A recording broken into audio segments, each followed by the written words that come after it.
Good evening. Welcome to the March 9th Northampton School Committee meeting. I am Mayor Gina Louise Shara, the chair of the school committee, and I will be presiding this evening. Sorry we're getting started a little bit late. We're dealing with some technical issues. All right, everyone muted? In the Zoom? I'm not in. All right, we will figure that out. This meeting is being held both remotely on Zoom pursuant to the modification of the state's open meeting law for the pandemic and in person here in the community room at JFK Middle School. This meeting and all participating, will be audio and video recorded. I'll begin by asking the clerk to please call the roll of the school committee. Mayor Shara? Present. Member Robbins? Member Gazy? Here, present. Member Seraphy Cox? Can you hear me, Member Seraphy Cox? She, needs to be made a co-host, please. I think I made her. Thank you. Yeah, the mute button just disappeared from my phone for some reason, but I am here. Okay. Member Stein? We have Member Stein yet? Member Levy? Present. Member Miller? Present. Member Goldman? Present. Member Agna? Present. And Member Davis? Present. See, Member Robbins is here. Oh, Member Robbins, are you here?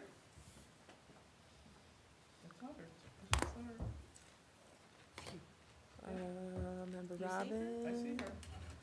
Member Robbins, you're present? Here, she needs to be made a co-host. I just asked her to unmute.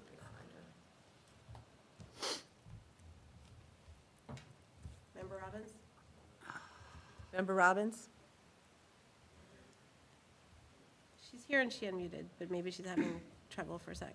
Okay. Recording Sorry, I in can't hear you. progress. We're just doing roll call. So we know you're here. Thank you, Member Robbins. And do we have Member Stein yet? Not yet. I don't see Member Stein.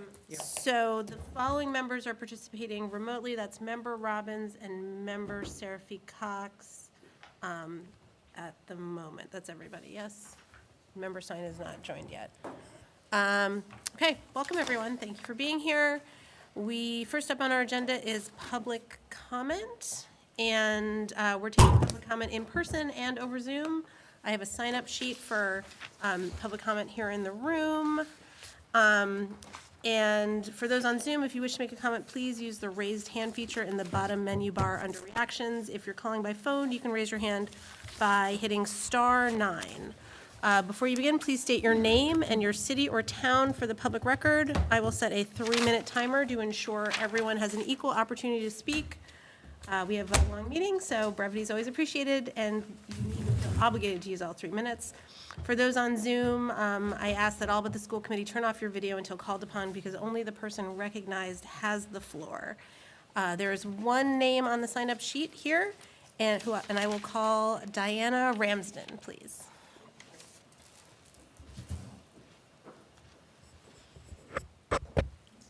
Hi, I'm Diana Ramsden, and I'm from Florence. I teach first grade at Ryan Middle School. I'm reading a letter on behalf of the first grade team at Ryan Road, Bridget Helis, Alicia Senuous, and myself.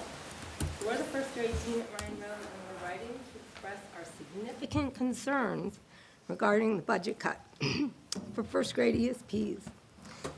Using goals written by Superintendent Janelle Pearson Campbell, we will share our thoughts and concerns.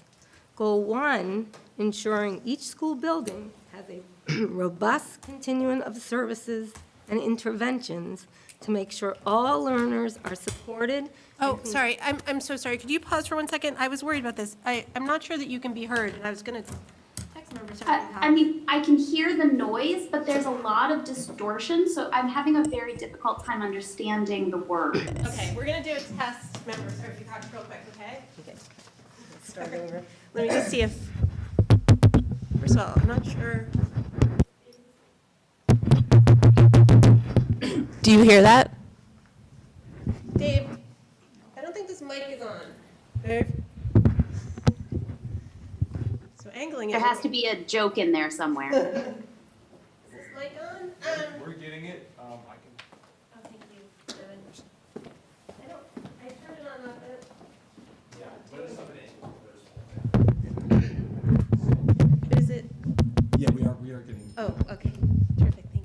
Let's see, though, if our school committee members can hear it. Is working out and making sure it's Zoom. You want to just give me a shout when it's on? Yeah, I can do. Thank you. And I'll start your timer again. Yeah.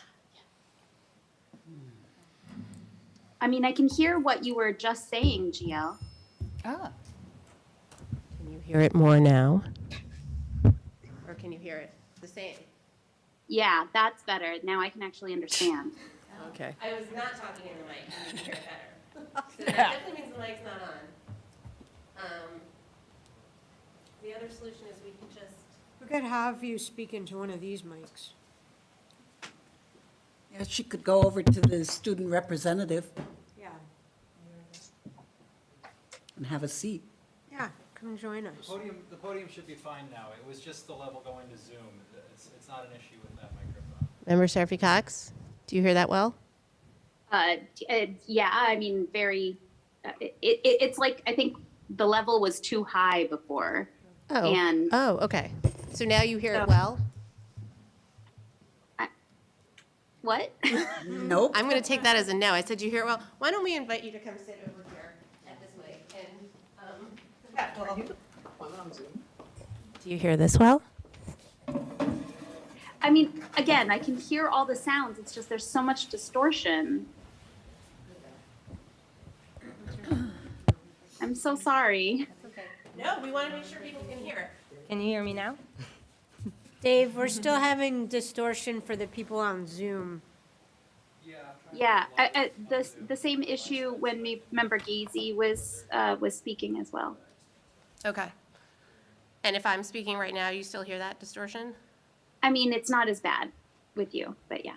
Okay. Sorry, Diana.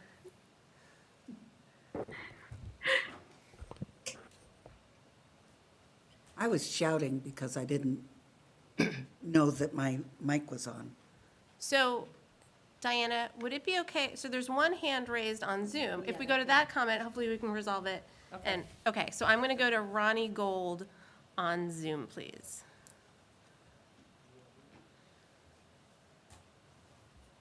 Oh, hold on. There you go, Ronnie. Hi, can you hear me? Sorta. Can you speak up a little bit, or? Sure. Can you hear me better now? No, give us just one working on it. second. We're going to raise that volume. Hold on one second, Ronnie. Okay, speak now. All right, how about now? Perfect. You have the floor. All right. Good evening and thank you. My name is Ronnie Gold from Northampton. Thank you for your service first and the opportunity to speak with you tonight regarding the budget, recent curriculum discussions, and the superintendent search. All three issues which are obviously very closely intertwined. First, in regards to the budget. I did get to watch all of Monday's budget presentation where a deficit of about $1.2 million was presented. This is certainly concerning, and thank you to those who spoke to the needs for advocating for state-level reforms to spending and funding for schools. It does seem to me, and many in our community that I've spoken with, though, that the deficit is actually far greater than $1.2 million. Because the $1.2 million is specifically in regards to level funding, but it does not speak to the needs and dreams we have for our district for providing more robust and broader services for our students and teachers. For instance, the $1.2 million does not include ensuring we have full-time music teachers at every school, instructional coaches at every school, interventionists, more professional development for teachers, and after-school sports teams at our middle schools, just to name a few things that we know are necessary to ensure all students have a well-rounded, excellent education that we dream for them.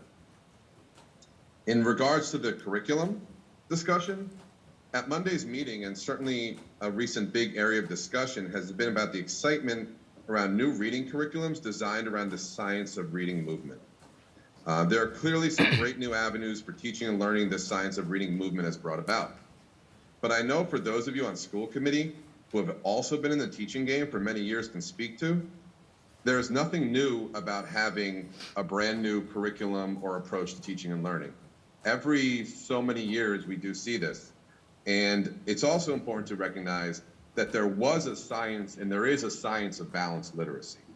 And so I hope that we use the great experience, decades of experience from the school committee to ensure that we don't just hop on the new hot thing, but use the expertise of our teachers and our administrators to make the right choices for our students. There is actually a lot of research currently and very recently, that shows that the movement towards the science of reading has actually swung the pendulum in the completely opposite direction much too far, and that we've now gone in one complete opposite direction. So I hope we really take that into consideration. And lastly, both of these have to do with the superintendent search, because it's really important that we find a superintendent who is well-versed in instruction, but also has a great vision for the future of Northampton. I believe, and Mayor Shark, I don't know the right name of it, but I know the city of Northampton has, Northampton 2030, I believe it is, for climate change. We have this dream and this plan for what Northampton will look like when it comes to climate change and our climate actions. I would really love to see us find a superintendent who can help us create that for Northampton Public Schools. What do we see our Northampton Public Schools looking like by 2030? What is it that the resources we have, the budget, the curriculum, and all sort of things like that. So again, thank you for your time tonight, and hope you guys have an early night. Thank you very much. Okay. You ready? I'm going to check in with member Seraphy Cox. Any better? I mean, I can understand you. There's still a bit of distortion, but Okay. I can We're understand you aiming before, slightly too. higher than just, okay. Should we just go forward, and do you think, yeah, okay. So, again, thank you for your patience, Diana. Please, go ahead. My name is Diana Ramsden. I'm from Florence, and I teach first grade at Ryan Road Elementary School. I'm reading a letter that my colleagues, Bridget Pilas and Alicia Stenyas, and I wrote regarding the budget cut for the first grade ESP positions. Using goals written by Interim Superintendent Janelle Pearson Campbell, we'll share our thoughts and concerns. Goal 1, ensuring each school building has a robust continuum of services and interventions to make sure all learners are supported and can grow academically, socially, emotionally, and behaviorally. If we are to ensure each school has a robust continuum of services and interventions to make sure all learners are supported and can grow academically, socially, and emotionally, we absolutely need our first grade ESPs. This is a critical age for intervention and acquiring the necessary skills to learn to read, write, and develop a strong number sense. According to the Science of Reading research, which the district has supported training teachers in, a student who fails to learn to read adequately in the first grade has a 90% probability of remaining a poor reader by grade 4 and a 75% probability of being a poor reader in high school. According to our Winter Ames Web benchmarks, 42% of first graders are below the 10th percentile in literacy skills. Our ESPs provide interventions to meet the needs of our most vulnerable students. Our ESPs are a consistent support for academic, social, and behavioral needs throughout the entire school day. They meet with students one-on-one and in small groups to provide interventions, review work not understood, and hone student skills. This will not happen without an ESP in first grade. Goal 2, establishing classroom and school communities that are safe and engaging and provide all students with a sense of belonging. Having an ESP in our classroom provides immediate support to all students. Having an extra caring adult in the classroom allows the teacher and/or ESP to attend to child's needs to make them feel safe and part of the classroom community. This age group is developing independence and therefore needs an adult support throughout the entire school day. Just today, I had 3 students come in that needed emotional support. They would not have gotten that support if I was the only adult in the classroom. Goal 3, when discussing the 2023-24 Northampton school budget, we will demonstrate a sense of urgency, in capital letters, to ensure all our students and educators have the resources and support they need to continue thriving in our educational system. Without our ESPs in first grade, we would not meet the needs of all our students. The ESP support is an essential resource to our students and teachers. Our children will not thrive without their support. We absolutely need our first grade ESPs, not just in the upcoming school year, but every year. We strongly believe that this should be a consistent part of the budget and not one that has to be sought for yearly. I've been teaching in Northampton for over 15 years, and we fought long and hard for this support. I'm angry and I'm upset that we need to keep fighting and fighting for our most vulnerable students. In closing, we ask for your reconsideration regarding our first grade ESP positions for the 2023-24 school year and beyond. We appreciate your attention and consideration to the incredible support, important resource of our students. Thank you for listening. Thank you very much. Okay, I see no one else. I see Member Stein, Annie, and could you please make him a co-host? So Member Stein is also participating remotely. I don't see anyone else in the room. And I don't see any other hands for Zoom. Let me just do a quick look. Okay, seeing no additional public comment, we will move to the next agenda. Thank you for those 2 comments. And the next item on the agenda are announcements by the school committee. Are there any announcements? Member Agna. Right, don't unmute. Okay, I have 2 announcements.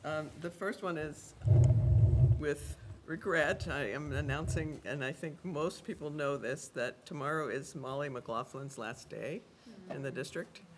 And I just wanted to say, I'm sure on behalf of our school committee, but also on behalf of myself as a professional in this district, that Molly McLaughlin made a huge, huge difference in my life as a principal and in the lives of the children in Northampton. And I just want to extend to her a deep gratitude and also my very best wishes to her as she embarks on a new adventure. Thank you, Molly. My other announcement is that I spent quite a bit of time with speaking with Senator Comerford today, and she took her time out of her very busy schedule to address some of the questions that we had that came up on Monday, and also address the quote that was in the Gazette by me about the Education Reform Act. We had the Education Reform Act until 2019. That's when the Opportunity Act, Student Opportunity Act, was passed. And I apologize for not being aware of that. It was my last year as a principal, and it wasn't something that we were given the information about. And I didn't pay attention to the legislature after that. So I was going on old news as far as the Education Reform Act in 1993. So it took from 1993 to 2019 to change what we hope will be a change in the formula. But we are still, unfortunately, a minimum aid district.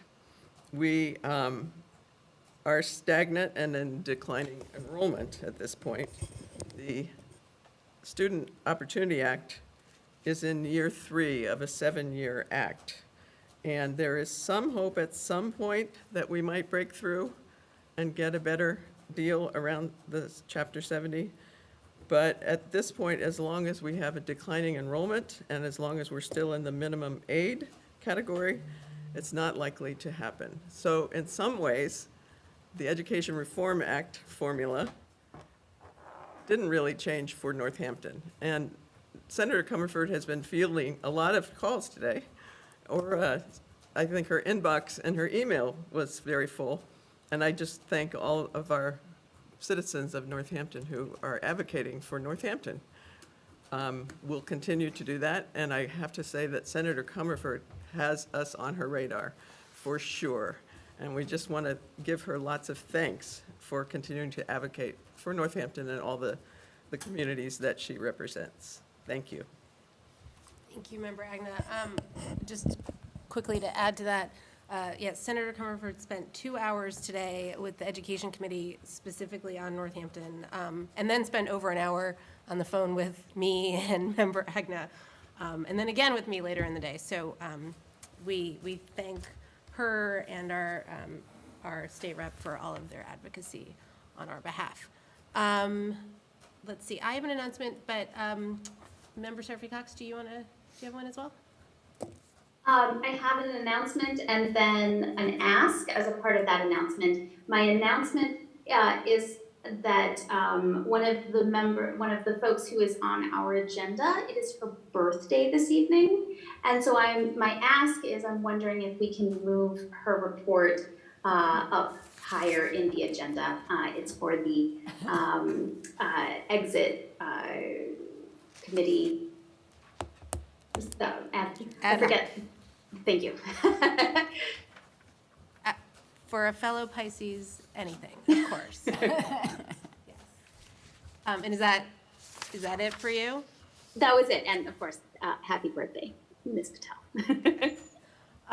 My announcement is just around sort of agenda setting. So we have a very packed month with the superintendent search, with focus groups, site visits, both to finalist districts and having finalists come here, creating a rubric and a process for interviews, as well as interviews themselves and deliberations. And all of that's in addition to the budget, so which requires additional meeting time as well this month. So there's a topic that the committee was asked to spend time on, namely the Green River Report, which the Ad Hoc Exit Interview Committee, which we were just speaking about, has spent time on and used extensively, I believe, and I imagine we'll hear about that in their recommendation tonight. But to allow more space on the agenda to properly take up this topic of the Green River Report, and to be able to have the recommendations from the ad hoc be part of the discussion, we'll be putting on the agenda for the April meeting that report, or looking to have a special meeting to give it the time that it warrants in April. So I just wanted folks to know that we heard that request, and we will give it dedicated time in April, since this month is beyond packed. So that is my announcement. Any other announcements? Seeing none, we will, let's quickly do recommended actions, and then we will move up that other bit. So these are the recommended actions. Meeting minutes for approval. This is the school committee meeting of January 12th, 2023, and the school committee meeting of February 9th, 2023. And acceptance of donation, 2 donations, the estate of P. Jones, Edward Hun, and Shelley DeMayo, $1,500 for the Washington, D.C. band trip, and the Northampton Education Foundation, $1,500 for transportation costs for that same Washington, D.C. band trip. So those are the items on the consent agenda. Is there any removals, first of all? Seeing none, is there a motion?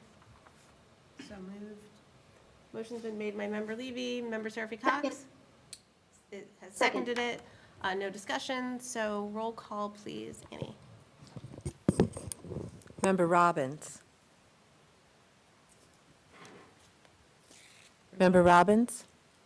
She can't unmute. She can't unmute. She can unmute. Yes. Member Gazy. Yes. Member Seraphy Cox. Yes. Member Stein. Yes. Member Levy. Yes. Member Miller. Yes. Member Goldman. Yes. Member Agna. Yes. Member Davis. Yes. And Mayor Shara. Yes. Okay, those recommended actions have passed. And let us move to item G under reports and recommendations. And this is the ad hoc exit interview subcommittee. And we welcome and wish a very, very happy birthday to Lena Patel, who I'm looking for in here. Here we go.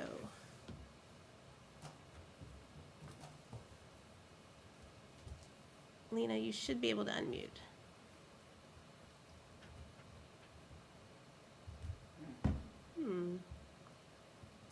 Where are you? Here we go. She's down there at the bottom right. Maybe, is it possible that Lena thought we would not get to her this quickly? It is possible, but I just also made her co-host. Okay. Lena, are you there? Okay.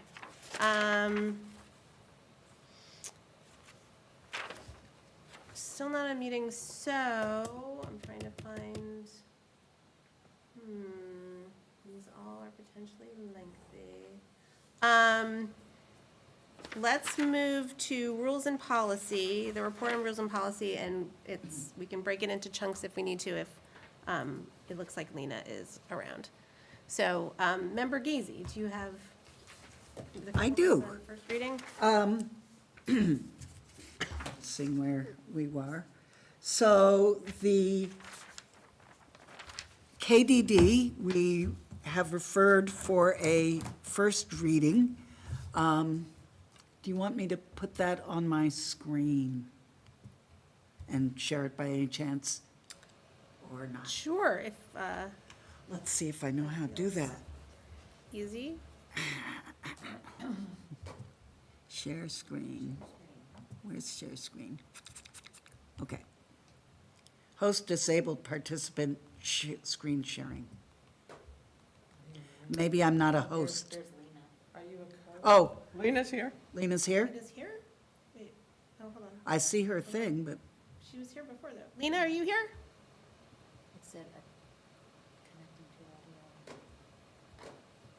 I wonder if Lena, yeah, she was here before and I've been trying to unmute her, but it said she was connecting. What's that? Lena looks frozen to me. Oh, I don't see Lena. I see a Oh, that's black funny. box. I see I just see a Next box to and a Ellen name. Brown. I see both. Okay.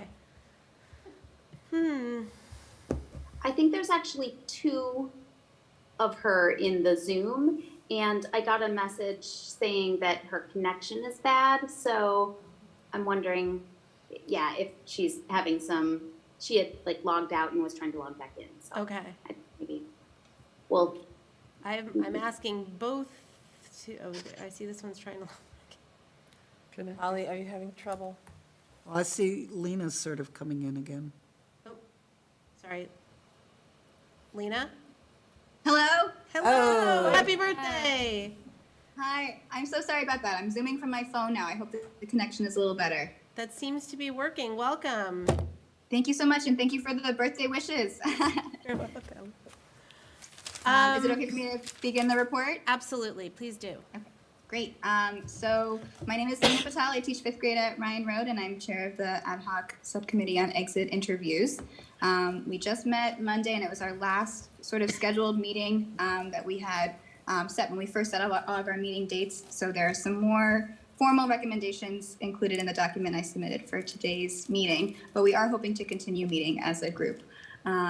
And sort of the summary of what we are sharing with you today, and I hear that there might be an April meeting where we revisit some of these things, is we've been in communication with an HR consultant named Christine Dutton, who submitted an initial proposal for what work with the district could look like if she was part of the development and implementation of a new formal exit interview process. And we like her a lot. I included her initial proposal in my Oh, Lena, if recommend you, now. you froze momentarily. Oh no. We didn't lose That's okay. much. You said you included the proposal. Yes, the proposal is included. She's worked with other organizations before to support employee satisfaction and other types of data collection among staff in an institution. and she thinks work with us could be really fruitful, and we do too. The subcommittee recommends that Christine be hired to develop and implement exit interviews next year, and that she train and support staff to implement exit interviews in future years. So part of her work could include training and support of current staff to be the ones to develop and implement exit interviews. I guess I'll share all of my information first, and then we can do questions. We also recommend that the committee continue meeting, given a need to provide support to those compiling and conducting and reflecting on data collected during the exit interview process. We feel it's important that we keep meeting and be a part of that work. Another main takeaway by the committee is that this is a complicated process. We've been compiling samples from districts around and find that this is a procedure that we should be treating with a lot of care and intentionality, and we don't want to rush into. So while we have recommended a specific letter be used to solicit feedback from departing staff, we don't have a draft exit interview to present right now, because we think that we should be very careful choosing the types of questions and starting to collect data. And I guess our final recommendation is that the Green River research study that we reviewed as a group be made available to throughout the district, and that some type of reading group or book study kind of space be available, led by a facilitator. This kind of work is being done by other currently funded projects, NEF grant work, affinity spaces, professional development stipends. We feel that this is an important study that should reach as much of our community as it can, and that there be some support around reflecting on it. I'm happy to take any questions. Thank you. Member Seraphy Cox. Yeah, for one thing, thank you so much for this report, and for all of the work that you and your committee did. I'm curious about the proposal. I think this isn't something you need to answer tonight, but I'm just curious if you have made sure that that proposal acquisition and so forth aligned with the rules around, I assume, like the sort of bidding and that sort of thing. The mayor can probably help me out here on the language that you use for contracts in terms of like competitive bidding processes, that sort of thing. I don't know so much about that. She's the one who, she approached us, is my understanding. She approached the school committee member to offer her services. And then I was the one who spoke to her and communicated with her. And she did make a presentation to the committee group. I don't know so much about how bidding works, but she has not been formally contracted, obviously, since that is a school committee decision. But that's where things stand right now, is we've heard some information and recommend her to you.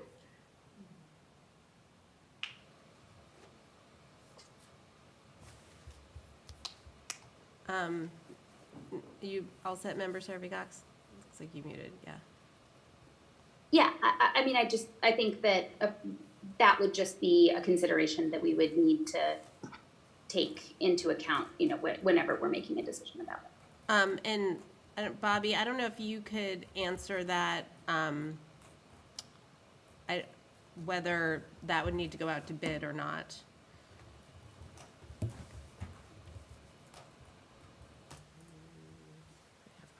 All right.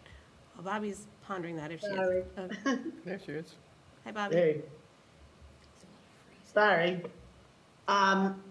So what was the amount again? Yeah, I'm not sure. Do we hear an amount? There's not a formal amount. She offered her hourly rate, which is $75 an hour, and is open to a lot of different possible versions of this project. But there's not an official dollar amount right now. Okay. So it would depend basically on what the amount was going to be if we had to go out to bid. It depends if you're hiring her as an employee or if you're hiring her as a contractor. So there's a couple things that we'd need answers to before we could say if it had to go out to bid or not. Thank you, Bobby. Okay. Member Lee. Can I be the one to get that information from her? Is there a specific question I should be asking Christine?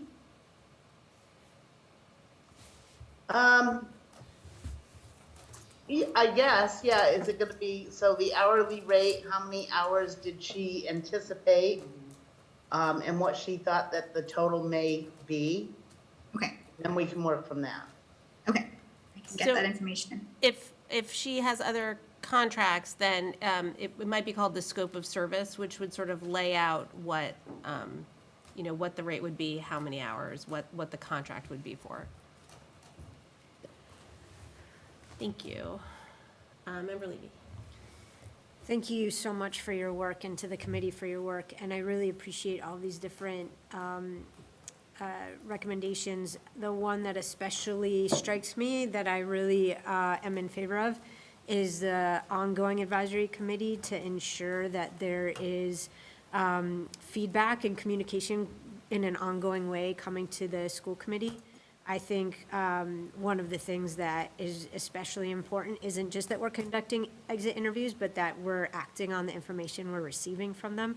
And I think coming to that information coming to the school committee is going to be really important, but also likely either the alt team or another group of folks who are actively involved in the daily life of the schools in the district. So perhaps as either work with this consultant or however the work progresses, that I hope will be a part of the thought process is how do we ensure that we're able to act on the information we're gathering?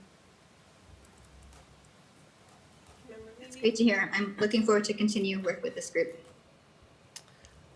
Member Robbins.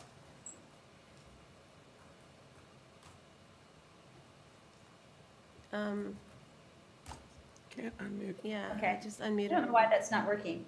I just want to say again, thank you so much, Lena, for your leadership on this. And just a reminder to the committee that this came from faculty request that we conduct exit interviews, that we look at the culture and the climate of what it means to work in a diverse school community and be accepted and have it be a place you want to stay and attract a very diverse teaching faculty. Christine, I'm going to add, she was very impressive in her interview with us, but she has also done this work with other progressive institutions like the Survival Center, with a number of women's support groups, and she's quite familiar with the kind of challenges, I think, that are presented by a variety and a spectrum of folks who work in our district and seem quite knowledgeable in that aspect. And I think, Lena, tell me if I'm wrong, but my sense of Christine's approach was not, a huge dollar sign piece. It was going to be sort of slow and as a pilot and really laying down a framework for a while about who we are and what we need. And that part of it would be collecting data that would allow us to really have a sense of why people stay, why they don't stay, but also being able to do some effective check-ins with people who haven't left, just to say, what's it like working here? And give us a strong baseline that would allow us to work forward and say, one of the really big important questions in our DIP, which is, are we making progress? And taking that guesswork out of looking down the road at the end of our 3 years and saying, well, I guess we are, or maybe we're not, or we don't know, or let's look at some numbers. So it was really impressive to hear from her, and I too want to thank this extraordinary committee. Member Agna was on it as the other school committee member, but we had a really wonderful representation of administrators, former administrators, and teachers and other interested folks. And it was a wonderful example of what a really well-facilitated, well-organized ad hoc committee can be. So I'm going to give another shout out to Lena Patel and remind us that she's also the Northampton Teacher of the Year for the Grinspoon Awards. Thank you. Congratulations, Lena. Thank you, Meg. Can I comment on one piece that was just said? Yeah, please. I agree with this interpretation that Christine's approach is sort of flexible and she's interested in working with us first to establish our goals as a district. So I agree that the sort of dollar sign amount might not come immediately because she is so open to what collaboration with us could look like and really wants to move slowly and carefully as we're collecting data. And I agree with Meg also that establishing some kind of baseline is really important. And to me, a sort of logical follow-up from the Green River research study of last year is to sort of check in on a lot of the questions that were raised and a lot of the perceptions and insights from staff that were raised. And I know I can speak on behalf of my colleagues, fellow teachers and paraeducators and school staff, that it would feel really meaningful to see the district think so carefully about hearing from us and hearing our voices, and work with someone like Christine and work that it proceeds carefully and is really interested in collecting useful measures would mean a lot to school staff. Thank you. Oops, I just lowered my hand Okay. in anticipation of being called up. Member Agnew. Congratulations, Lena, on your award, and also happy birthday. And I just wanted to echo what Member Robbins said about your leadership of the committee. It was really fantastic. And I just hope that this might be a precedent that will continue, that teachers will become in leadership roles around ad hoc committees, that we can have teachers be a part of some of the initiatives that happen that are typically driven either by administrators or by school committee. And I think it's just really wonderful that you've been a part of this. So thanks to you. Thank you so much. Member Stein. Yeah, I just want to echo my colleagues and also thank Ms. Patel for chairing this committee and for all the hard work, and really want to celebrate the fact that we got this to this point. It was a long road for us pushing as a committee to work on this, and I'm really grateful to everyone that helped make this happen, and for the members of the district and former members of the district that participated, because I really feel like it's an important signal that we are trying to live our values. And as Meg said, we say a lot in the dip, and it's really nice to see this type of work happening that really, I think, demonstrates in a concrete way with some material plans and some future sort of progress that we can really try to honor what we say we want to do. So I really want to celebrate that and thank everyone, and I'm just really grateful to see it, because oftentimes it feels like we're spinning our wheels. Bureaucracy is bureaucracy, but this feels like a really good moment. So thank you. Thank you, Member Stein. Okay, are there any other questions or comments for Lena before we let her go celebrate her birthday? I don't see any. So, I mean, it sounds like you'll follow up with us, Lena, about your conversation with Ms. Dutton. Sure, and I guess if her answer leads me to believe that more conversation is needed to sort of get an estimate, is that something I should I volunteer possible numbers of hours? I don't know if I feel comfortable being the one to represent the district on that end. Would it be useful just to get kind of like a range of possible total amounts? Sure, why don't you get a range or whatever information you can, and then, and if it's helpful to talk to Bobby about, what would need to qualify for a contract, feel free to reach out, and then we can come back together and discuss it. That sounds great. Thank you so much. Thank you. Happy birthday. Take care. Bye. Okay, so let's go back to Member Gazy. I'm going to try to, can I share my screen? It's disabled. I know that all the school committee have links to the policies that I'm going to talk about, but I want to put it up in case the public wanted to know. I'm making you co-host. I thought I already had. Go ahead, Holly. I think you probably should be able to do it now. Okay, now I can. There. Okay. So we've been looking at this policy. The changes that have been made in our school committee, the vice chair is the person to talk to the press.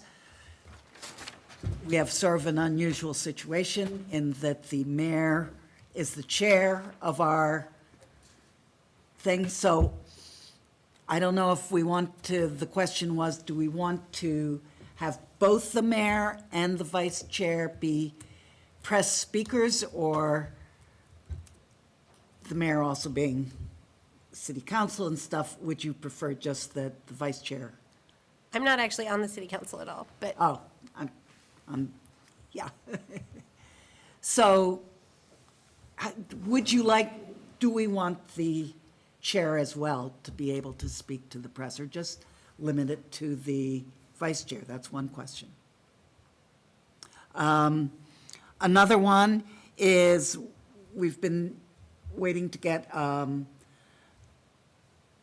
sort of confirmation from Attorney Taylor about the cross-reference to BDF, which is the advisory committees, because there's a section that states there that says all statements made to the press by the advisory committees should be approved by the vice chair of the school committee, mostly because sometimes you don't have school committee people as the chair, as we do with the exit interview ad hoc committee. So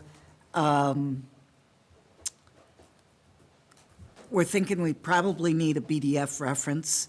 The other change that we made was in number 3, where it says principals will make their best effort to inform the superintendent if there's any press coverage. The MASC sort of template has no references to that. We did in our prior policies, so it seemed best to sort of insert, make their best effort to inform the superintendent on the day of the press release. But, you know, knowing how principals are sometimes running around with their hairs on fire, maybe best effort is all we can ask. So those were the updates that we had. Can I just suggest one update, Yes. which is instead of spokesman, could we change it to spokesperson? Oh, yes. I didn't even notice that.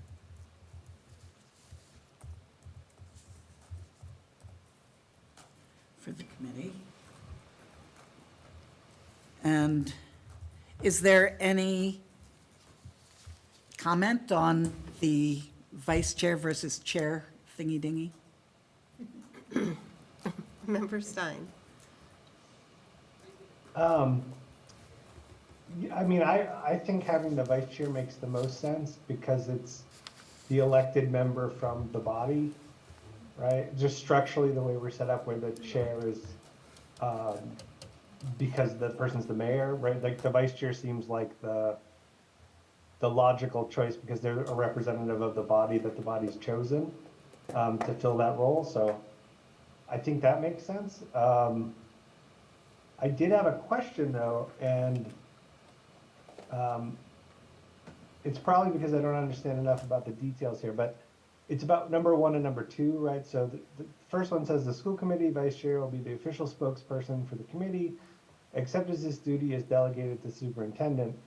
And then the superintendent is number 2, and there's just specific things listed there that the superintendent, like, so I guess is one saying in addition to that, in addition to what's listed in 2, or? I thought that that outlined the circumstances that the superintendent would make the announcements. Without the delegation, right? Yes. Like just in general, Yes. yeah. So I guess, okay, so the first one is like, the vice chair might delegate other, in addition to those things, to ask the superintendent to be the spokesperson. Yes. Okay, thanks.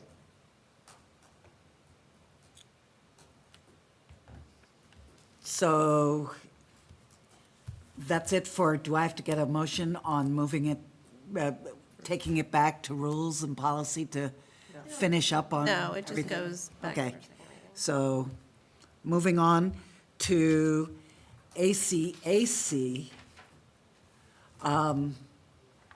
which is the bullying and harassment policy. This is a 2015 policy. Superintendent Pearson Campbell got a call from DESE saying that they'd like us to update it. There was something going on at Smith Folk, and so while they were looking at it, they noticed that we had. There's a lot of work to be done on this. It is not ready for its first reading yet. We are meeting at next week with Attorney Taylor, where we've divided up the work so that I look for alignment with Code of Conduct. Member Robbins is looking at other districts, how they handle it, and Member Sarafi Cox is looking at ACF, which is Protections from Discrimination and Bias. So we've got that all coming up next time. Just thought we'd tell you that we are looking at. Oh, also, there's a typo on the minutes, not the minutes, the agenda that says it's policy ACA, but the link, the active link takes you to ACAC, but it was too late to change, so it is ACAC that we're talking about. Then there is, we've been working on BEDB, all these B ones get me going, which is the agenda format. That was also continued to the next RNP meeting because we have more questions for Attorney Taylor. Same with JICA, the student dress code. We're looking at cross-referencing the code of conduct and, making sure that T-shirts with offensive symbols, et cetera, that were covered there. So that is also a work in progress. And finally, we need to get KDB, the public's right to know, to be referred because it connects with all these other things. Connects with the other policies that we are working on currently. And let me just see. Finally, BEDG is ready for its second reading. Let me get that up here. Can I just ask a quick question before we move on? Yes. I hear you that you're not ready for our comments, so I won't really comment, just to hope that when you do get into these policies with more depth, that you'll take a look at the gendered language and remove that.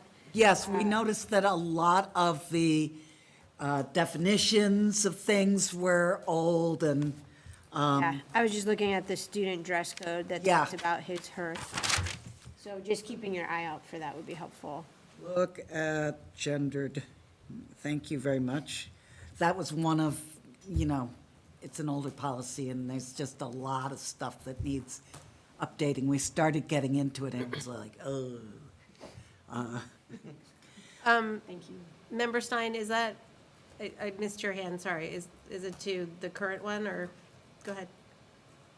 Yeah, it's just a question. I didn't know if you could share with us what, not the issue at the vocational school, but like what elements of the existing policy was DESE flagging to the district?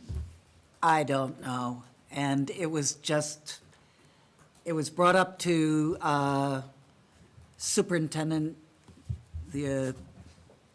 Pearson Campbell. So she knows better than I do on that. I think it was, but I haven't heard anything specific. Dr. Pearson Campbell, or do you want to help answer that? Where are you? No, I can't see anybody. Oh, can you please make Dr. Pearson Campbell a co-host? There you go. Okay. Hello.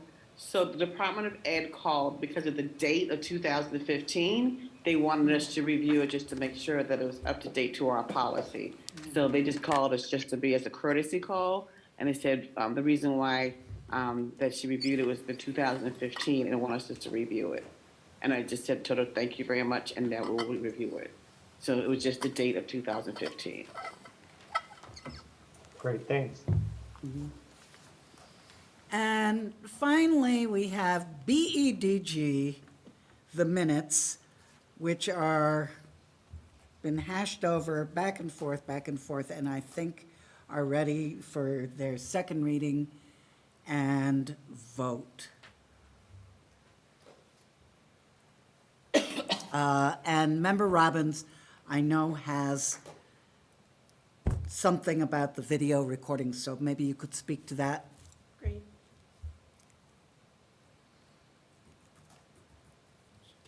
She can't speak. Okay, I'm unmuting her this way.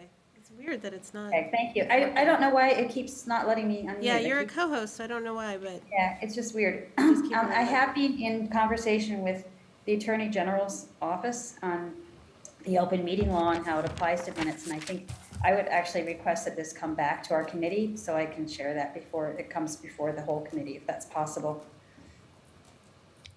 Well, if you've got new stuff, I think that makes sense. Member Levy, did you want to speak to that? I just had a quick request with this one. I understand that the assumption is that once we have actual agendas and it's not the policy example, that the amount of time or suggested time will go in there.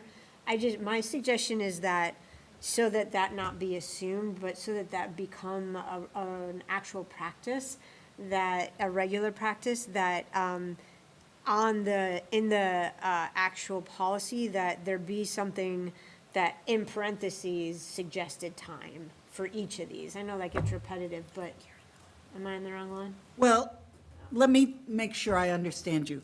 So we have these other policies that we've also been working on, which are BEDBE, which is the actual agenda. We didn't bring that to you, but that's the scaffolding. Yeah, it That is. you Sorry, see. thank you. But this was in our folder, which is why Yeah, so Okay. Sorry. would you like a reference to time in the general BEDB? Not DEBEE? I think what I'm looking at is BEDBE, agenda format. So I'm. Yes, that's agenda format, Yeah. and that's when we're going to be dealing with that. Great. But I We'll don't put the think it time goes in the minutes. No, it doesn't. I'm sorry. I was confused. I saw the BED and then I just stopped paying They're like, attention. those letters swim in Yeah. my head. So, but this was in our packet, but you're suggesting that it go back. Well, BED. It was in the packet accidentally. Oh. Just because, you know, we got a lot of them floating around, and you get BEDB Okay. and BEDEE. Got it. So we only brought the minutes one, Okay. but we're taking it back. Is this one gonna be coming to us soon? 'Cause- Yes, yes, we just needed Attorney Taylor with us, and she's coming to our next Got it. meeting. Okay. So we should have a nice little raft of finished policies. Great. then. I would still just recommend put in parentheses, sorry, it's not on our agenda. Not on our agenda. I won't tell you my idea at all. Then keep it to myself. Okay, so I don't need a vote on BEDG, because we're gonna take that sucker back. Do I need a vote to get KDB referred? KDB. But I, Public right to know. public right to It's know. not in the packet. Yeah. It's not in the packet, it's not, we didn't bring it up. Can I not bring it up or not? It's not on the agenda. Okay, that goes to the next one. I strangely just want to say that the agenda I'm looking at on my computer is different from the agenda I'm looking at. It might be you might need to maybe you're looking at the old one. Please refresh. I did share with you the new agenda today. Okay. Okay. So, So at the next, we will I'll ask Remember to to, put that Yeah, on. I already have my note You- to okay. add to the next agenda, even if it's a special meeting, I think we can add it to the next. yeah, agenda. because I'm just asking for a referral Okay, next time. Okay, that's it. I'm done. excellent, thank you. Thank you. Next up is budget and property, and Member Goldman. Thank you.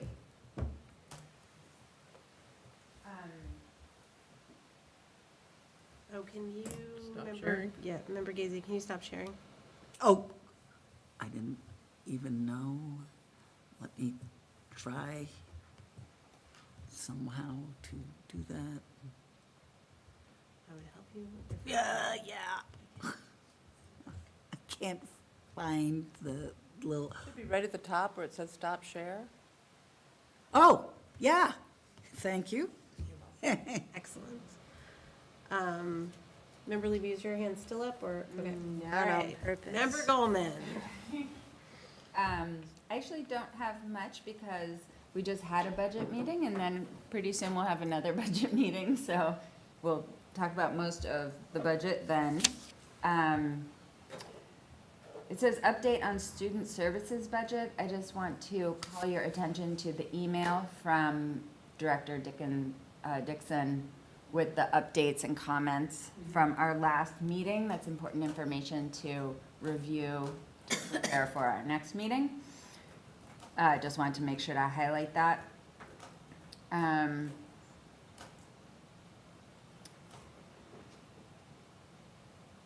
Update to the budget. Janelle, do you have anything you want to mention? I'm sorry, Superintendent Pearson Campbell, is there anything you want to mention about updates to the budget? Under the superintendent report, It's gonna be in the superintendent Yeah. report. Okay. And that will include any changes that have been made, like at the elementary level, or any adjustments or shifts? You're covering that at that time? Yes, I'll discuss that during that presentation. Okay, great, thank you. Sorry I didn't get a chance to connect with you about that earlier. And then the start time survey was referred to the Budget and Property Committee, and we didn't have time to talk about it at our last meeting because of all of the budget prep for the full meetings, and so we will have all of the data available for our meeting on Tuesday. I need to get that to you, Annie, to put in the packet, and we will. Subcommittee meeting after. Subcommittee meeting, yeah, the budget subcommittee meeting. We'll discuss it then, and then in that meeting, we'll be able to decide what we're bringing to the full committee. We'll be able to share it at that time.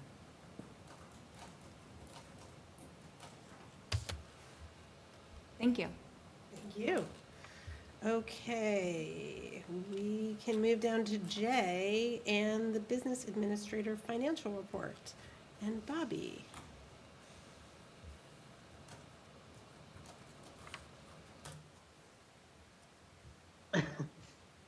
Okay. So my stuff is in your packet. I have definitely been working on the book.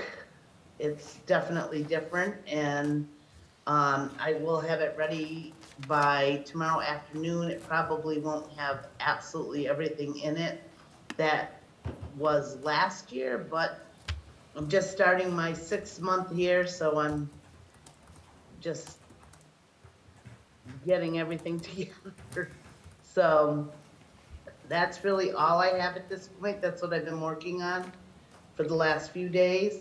I know I did receive an email from Meg, and I will reply to that email, and I look forward to meeting with you in regards to what your expectations are, so that would be good. And I'll email you later on this evening in regards to that. That's all I really have. Member Seraphy Cox. Bobby, I'm really looking forward to the books, and are the paper copies gonna be ready tomorrow, or is that a little later? No, it's gonna be ready tomorrow. Okay, great. So like we can just come by the office to pick those up. Yeah. Great. Oh, afternoon, let me just say that. Oh, yeah, that's fine. That's fine. I just have Absolutely. a few more items I gotta finish up in the morning. Of course, yes. Better for it to be accurate than in the morning. So just two questions. I'm curious, are the budget books going to break down to the level, to the detail of like by position, the way they have in the past? I have not completed that, but I can do that. It just won't be by tomorrow. So Okay. what I can do is I can complete that by next, maybe mid-week, and then send that as a supplemental. Okay. And then also, something that I found helpful last year was a breakdown of, okay, this is the amount in the budget, this is how much is coming out of like the local appropriation, as it were, the general budget, this is how much is coming out of a grant. Yeah. Is that's differentiated? And is it differentiated of like, does it tell you which grant it is, like ESSERS or CPPI or something? It does not. Okay. I followed what they did in the past, and they didn't break it out that way. Yeah. I have that information, so I certainly could do it, but again, probably not by tomorrow. right, not by tomorrow. Yeah.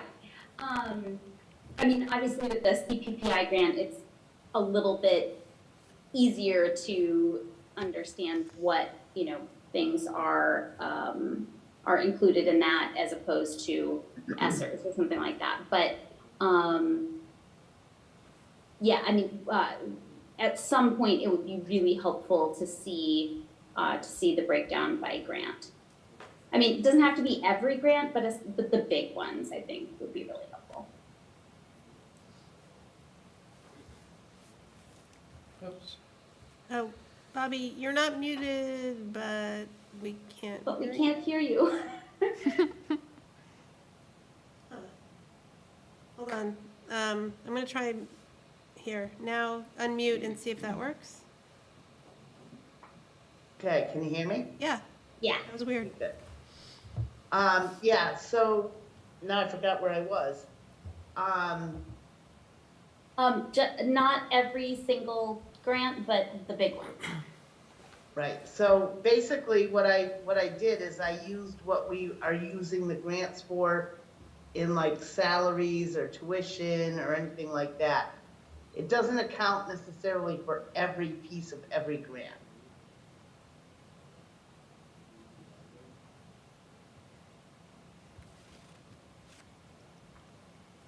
You all set, Member Seraphy Cox? All right. Okay. Yes, apologies. Okay, Member Robbins?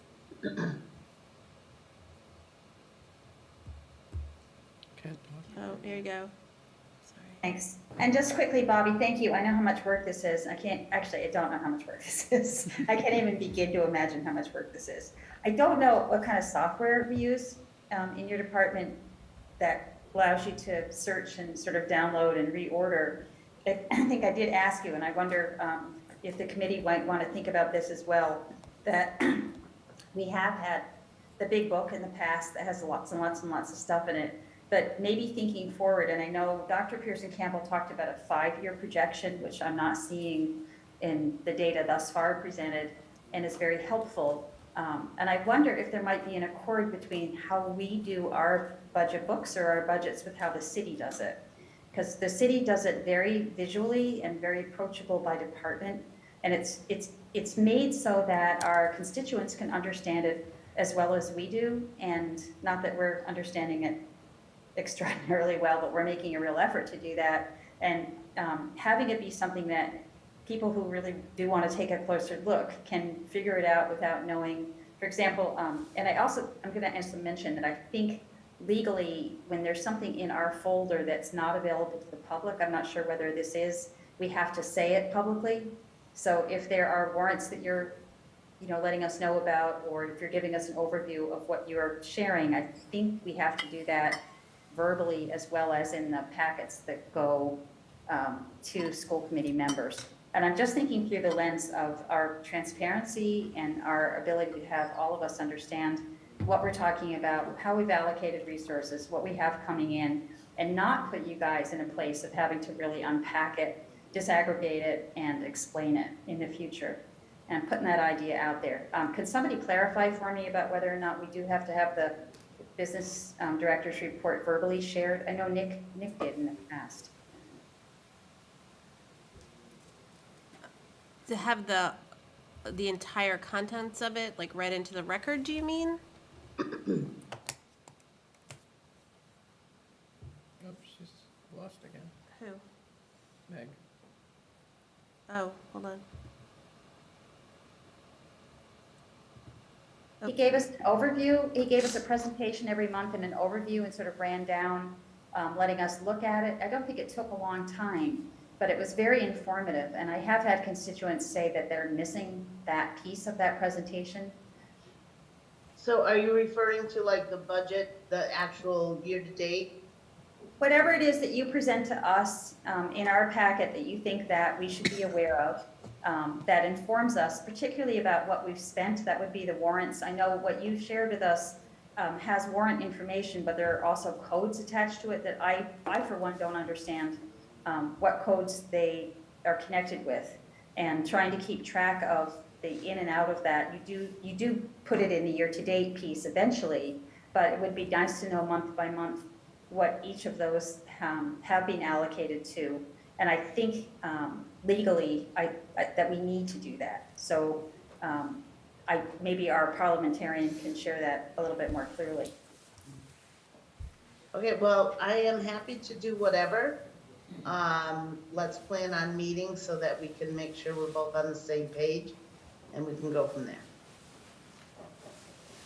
Member Robbins, just so I understand, so all of the items under the financial report are linked on the agenda that people can click on, but do you mean that, for the warrant example, that you want the account numbers, the ones that just have numbers, you want those spelled out, or you're questioning whether they need to be spelled out?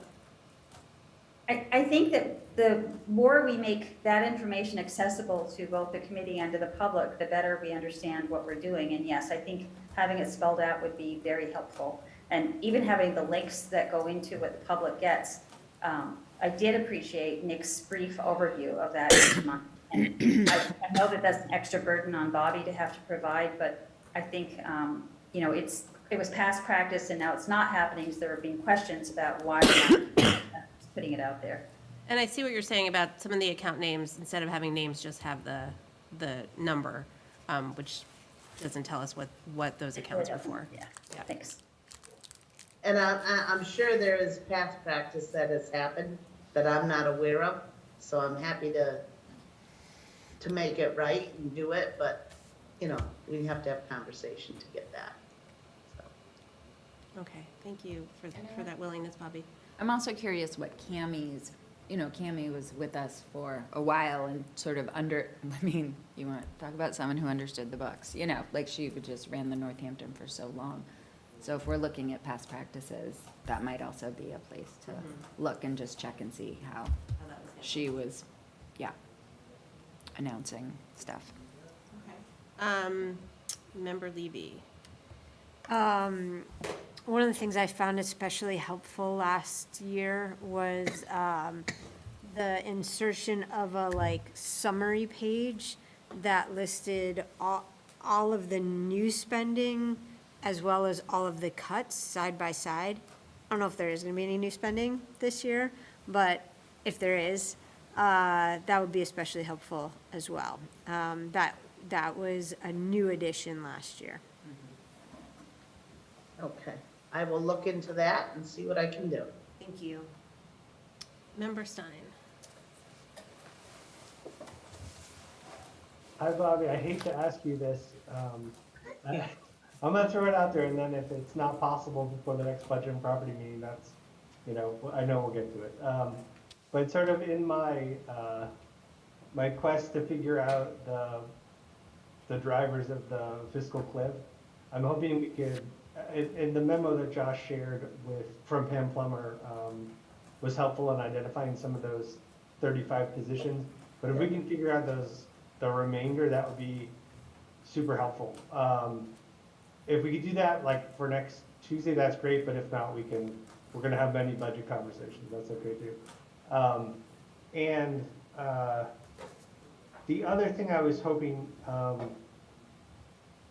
I've tried to pull this myself a little bit by looking at the past budgets, but I'm trying to get a sense of the overall sped growth, like over a certain period of time. So I can't see the budgets right now online past fiscal year 17, so like 16, 15, 14, can't see. But at least when I'm looking at 17 versus today, you know, it's a swing of like nearly $2 million.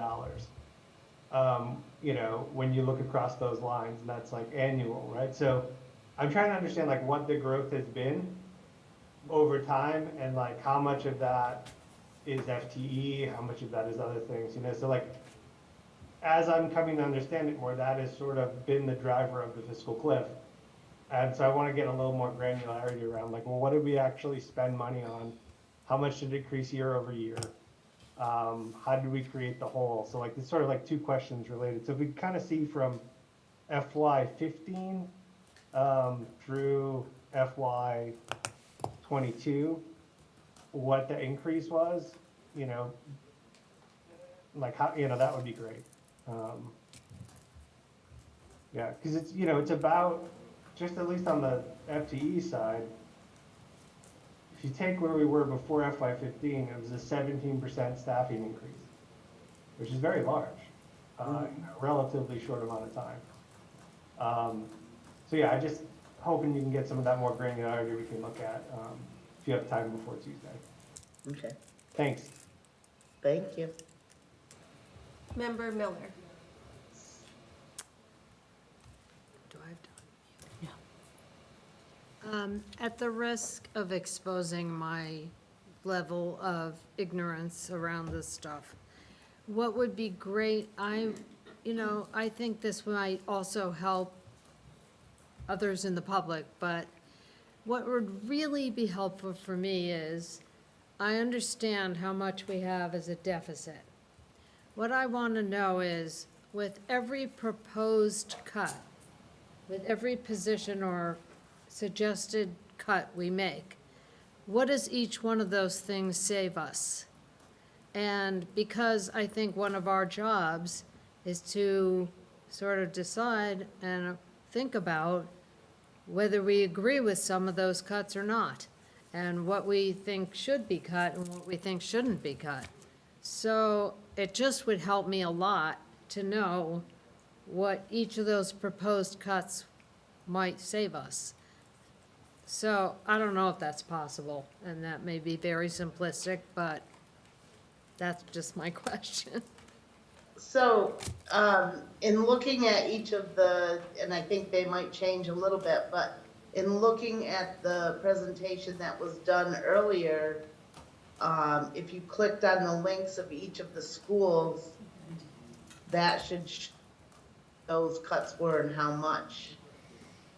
Did you get a chance to see that, or are you looking for something maybe a little different? I did see like all the proposed things, and what I guess I may have missed somehow is what each one of those things would have saved us.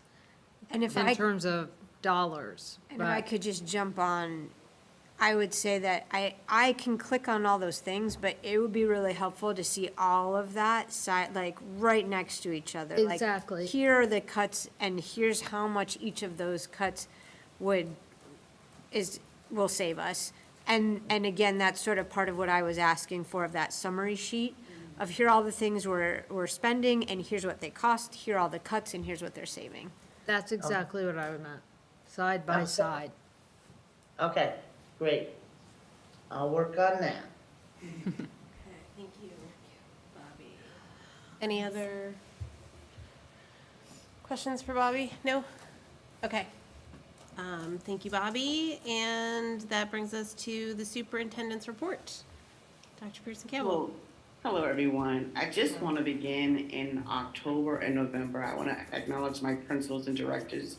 We did give our dream sheet, and members Goldman, member Stein, and member Agner was there. It was close to 600,000 addition to the level funded, which would have been a 14%. But in reality, we had to face what was going on for this year, brought it down to 4%. So I want to at least acknowledge my staff did, and we did propose that, but we had to take a step back because of this year. So I at least want to begin with that. So one of the things I'd like to talk about, on March 6, 2023, the budget was presented. When I arrived here, Dr. Provost, the retired business administrator Susan Wright, mentioned that this year will be a difficult in Northampton Public Schools various financial restraints. So this year we've reviewed over education priorities and to prepare our students and staff, and we worked alongside our fellow members to ensure we retain staffing and materials. So I do know, I want to make sure everybody understands that we understand the impact that's going on right now, and we've been working diligently to make sure that we balance the budget, but also the limited impact on the classroom. So one of the things we reviewed was the FY24. Without the new initiatives, the levels funded budget would have been $37,770,206, and the contribution from the mayor and the city was $36,565,000, which leads to a deficit of $1,204,000. So we have been working alongside the mayor, our business manager, and my staff, and we realized that this is a difficult time. In addition, we also had to look at our school choice budget from FY23, and so that we can balance it out.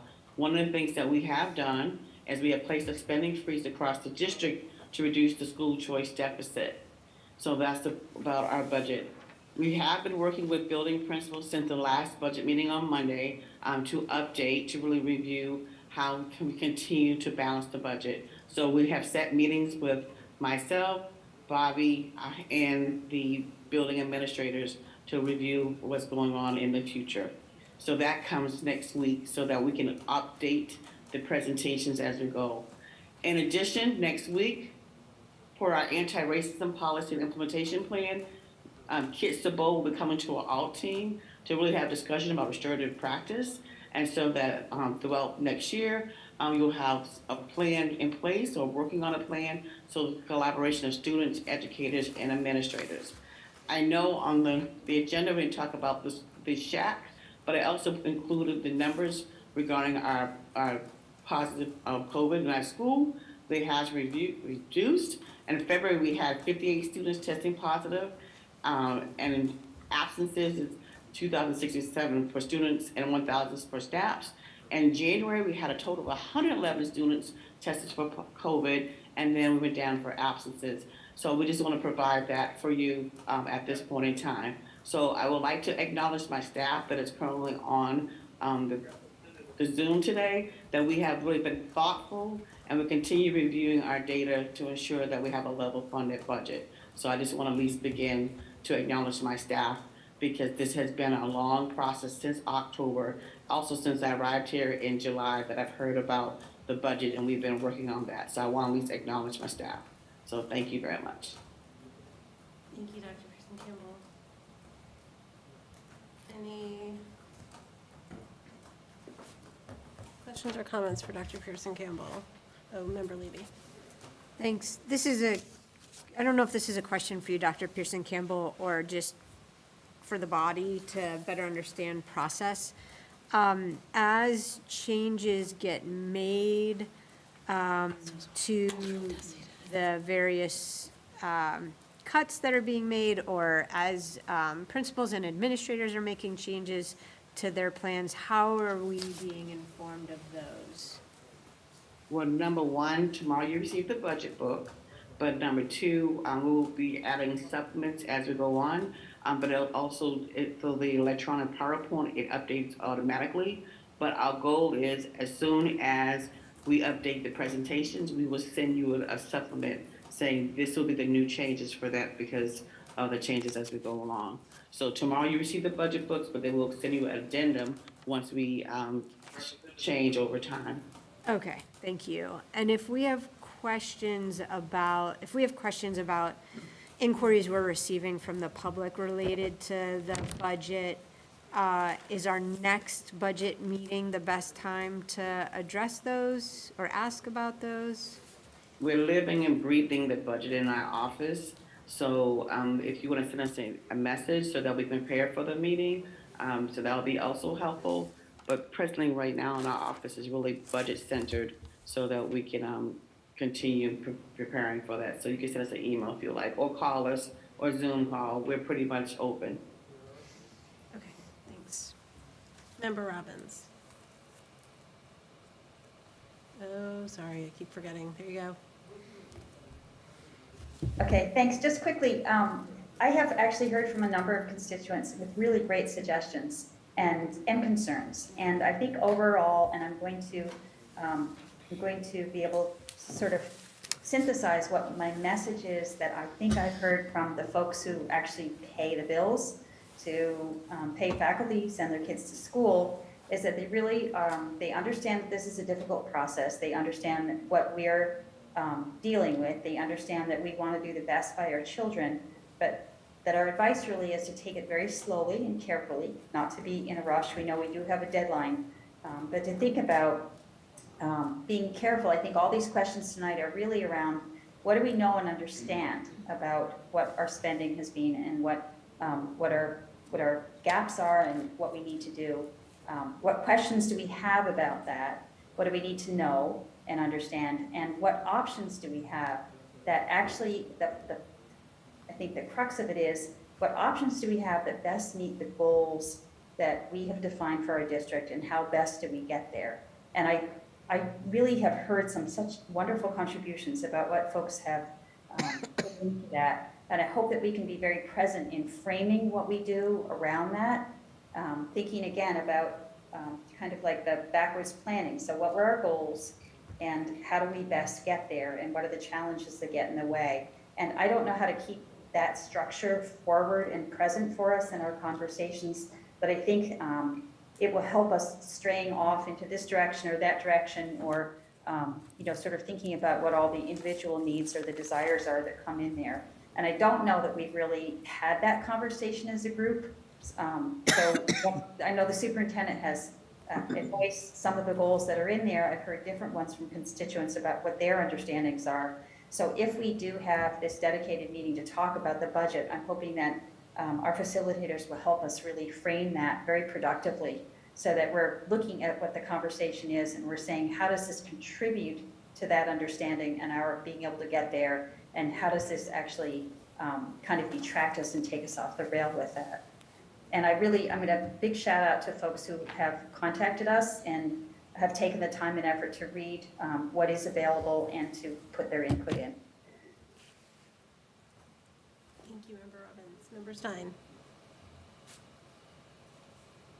I forgot to ask this of Bobby earlier, so I wanted to just ask you, Janelle, which is one thing that would be helpful for me on the budgeting process is understanding what sort of software subscriptions we have and what the usage rates are. So not like the big institutional registrations, like I'm talking like student or curriculum-based software programs, and what we know about sort of expenditure and usage. And this is sort of, looking for places where we might be expending money where the usage is low. Maybe that's something we want to cut. I'd just like to investigate that at Budget and Property if we could. We do have a list that's sort of been created. We can just add it to our presentation. So our budget, but we do have it because that was one of the suggestions when we're looking at reductions about for the future. So that's part of the conversation from there. Great, thanks. Okay. Any other discussion? I don't see any. Not. Then we can move on to new business, and I just saw Evelyn, who is here. Hey, Evelyn, with the student representative report. Welcome. Hi, nice to see you all again. Okay, so at the school right now, the student union grant cycle applications have just closed. So in the next couple weeks, we'll be figuring out how much money to give to the different groups that have applied. The Student Union Bathroom Equity Subcommittee will be moving more period products to the first and second girls' bathrooms because we understand that's where they're most needed right now. There was a survey that went out like a couple of days ago, so we'll be getting the results from that pretty soon. And then during the next school committee meeting, I can talk more about those results. Giselle Ohm and Frankie Adams Sternal set up a school merch store that's selling right now. The proceeds support the student union, and the store is open until March 19th. So if you want school merch, you can get some right now. NHS students have been working hard on the musical Rock of Ages. The show starts next Thursday, the 16th. I know the pit band is very good and very talented. I'm pretty sure they'll be on the stage during performance, which will be very cool. The Northamptons, which is, I'm currently at a Northamptons practice, but we are performing at the Silver Cord Bowl this Sunday. There will be 3 senior soloists. We're doing the song Say a Little Prayer and White Room. And another thing is the spring sports are starting soon. I know track is starting on March 20th, so that's pretty exciting. But yeah, any questions about what's going on? Thank you. I get to introduce the Northamptons at the Silver Cord Bowl, and I'm Oh, very really? excited. Yes. So I'll see you Oh, there. that's awesome. Where is it? Yeah. It's at the Academy this year. Yeah, great. And I can't remember if it's sold out yet or there's still some tickets, but see if it's not sold out, buy tickets. Members are free Cox. Yeah. I don't think it's sold out yet. But I don't know if you can hear them right now. That's awesome. But they're practicing. My question was about the merch that you were talking about. Is that available to students only, or is that available to the general public? And sorry. And just where could someone find the link for it or something? I'm pretty sure it's available not to just students. It's also available to guardians and other people like that. So if maybe I can send Annie a link to it and she can post it somewhere, if that works. That's great. Okay, Yeah, we will that'd be do that. good. Okay, so I can email her that link. It's very cool merch. I like it a lot. And just a quick question on that. Is it like a fundraiser for the school or anything? Well, the student union is getting the money for it, so then we can give it back to the school and grants and stuff like that. Perfect. Thank you. Yeah, you're welcome. Okay, anyone else have any questions for Evelyn? Seeing none, you can go back to practice, and I'll see you on Sunday. Thank you. Yeah, nice to see you. You too. Bye. Okay, next we have a vote to adjust the pace to the preschool fee increase rollout, and we will welcome Josh Dixon. Hiya, Josh. There you go. Oh, and also Hi. I see Laura Fragamini. And Laura's here too, yep. So Laura and I have done some reflecting after our last conversation with the committee around the rollout of our increase in preschool fees. So originally we had suggested that we do a $3 increase in 1 year. And sort of reflecting on that conversation, we've decided that our recommendation to you is going to be revised in the sense that we do $1 per year for the next 3 years, as opposed to having our families be faced with a $3 increment in 1 year. Laura, anything you want to add to that? No, I would only add that I'm super proud that Josh and I thought about it and said, yeah, we need to go back. It's not a simple thing to say, we want to make a change and to ask for more of your time. So I just want to say that I'm proud of us. We're proud of you too. Member Sophie Cox, is your hand up anew to speak to this? It wasn't, but I was going to. So if there's somebody else who wanted to speak first, they can go ahead. I don't see any other hands, so you've got the floor. Okay. And I was, the reason why I hadn't put it up yet was because I was looking to see if we had actually voted on it at the last meeting. So is this like a revision of what we voted on before? Yes. It is a revision on what we voted on before, yes. And I'm seeing on here that it says vote to approve in the previous minutes. Okay, great. So then I would move to approve the increase to be spread over 3 years as was described. Second. Okay, motion's made by Member Seraphy Cox, and seconded by Member Goldman. Any further discussion? Yes, Member Gazy. I'm all for, staggering it over 3 years, but I'm wondering what the budget implications of that would be. So, I think what one, as I mentioned at our last time together, we never know whatever price we set it at, what it will actually bring in, because it's all based on the lottery. So, the first 20 families that get into the preschool could all qualify for free and reduced lunch, and you're not bringing in any money. Or everyone could end up at a different point on the sliding fee scale or full fare. So at some point, we may want to consider, and some districts do, limiting the number of financial aid slots and having some slots always be full fare. I'm not recommending that tonight. I'm recommending that we make a more measured adjustment and continue to work towards it. This will bring in more money.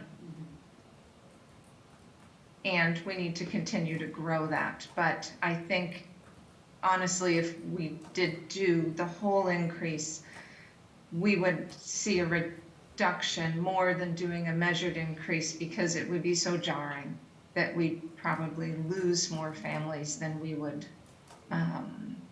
gain by doing it in a measured way. Thank you. Any further discussion? Member Seraphy Cox, your hands, is it still up? Sorry, I keep forgetting. Okay. Okay, if there's no further discussion, then roll call, please, Annie. Member Gazy? Oh, God, you would call me first. Yes. Member Seraphy Cox? Yes. Member Stein? Yes. Member Levy? Yes. Member Miller? Yes. Member Goldman? Yes. Member Agna? Yes. Member Davis? Yes. Mayor Shara? Yes. And Member Robbins? Yes. Okay. Thank you, both of you, for coming and talking to us about that. Thanks for your consideration and time. Bye. Bye. Okay, we have Liz LaFond, who is joining us for an update on the superintendent search timeline, and we have a bunch of things around this to discuss, including the interview schedule and whether we want to reimburse for travel for one of the candidates who's coming from out of state. But I will welcome Liz. Hi. Good to see you. Thank you for joining us. Nice to be here. Now that I've made it here, I went downtown first. Oh, no. Sorry. I'm Is that sorry. like working? I looked at the agenda, I just never bothered to look at what building it was. Been there, done that. Yep. Yeah. Liz, let's just check in. Member Seraphy Cox, is that distortion, it's all good? Okay. You have the mic. I do? You do. I really came more to hear from what you all thought about that next steps document, and to provide any input that I can. My understanding is we're sticking to the original timeline, which would have you interviewing the week of the 20th. There's a couple of options around the interviews and site visits. Annie, you can block your ears anytime. If you want to sort of reduce the amount of time that everybody spends, well, not the amount of time, but the amount of days that everybody spends in this process, you could theoretically do 2 site visits per day and 2 interviews per evening, which would commit you all, everybody in the district really, to 2 days, as opposed to cutting into time in the schools for 4 days for 4 site visits. Doesn't necessarily cut down on your time, but it gives the schools a better idea of what to expect, and when they would need to sort of adjust staff or pull staff or have staff available at certain times. Annie might be surprised, but it's actually no less work. It just happens in fewer days, less opportunities for things to go wrong. Your candidate traveling from Tennessee has already booked her flight. I'm sure she wouldn't be disappointed if you said you would reimburse her, but she wasn't counting on it, shall I say. She understood it was better for her to be here in person to interview than to do it over Zoom. Her catch is that she is scheduled to go out of the country early in the morning on the 22nd. So I kind of promised her we could interview her on the 20th so she could get back on a plane and get home to get back on a plane. So thank you, everyone on the committee, for getting back to me so quickly about your availability for that week. So in terms of evening and interviewing candidates here, Monday, so there were 3 days, so there's no day that every member of the committee is available, including Thursday. But Monday, Wednesday, and Thursday, 9 of the 10 members of the committee are available in the evening to do interviews. So it sounds like to interview that person whose one chance of being here is going to be that Monday, that we should certainly do Monday, if everyone agrees. And then we already had Thursday identified. So in terms of interviewing candidates, the question is, do we want to do Monday, Wednesday, and Thursday, or just do 2 and 2 on Monday and Thursday? My preference is 2 and 2, if we can make that work. But I have a question, I think for you, Liz. And that is with regard to the site visits. Yes.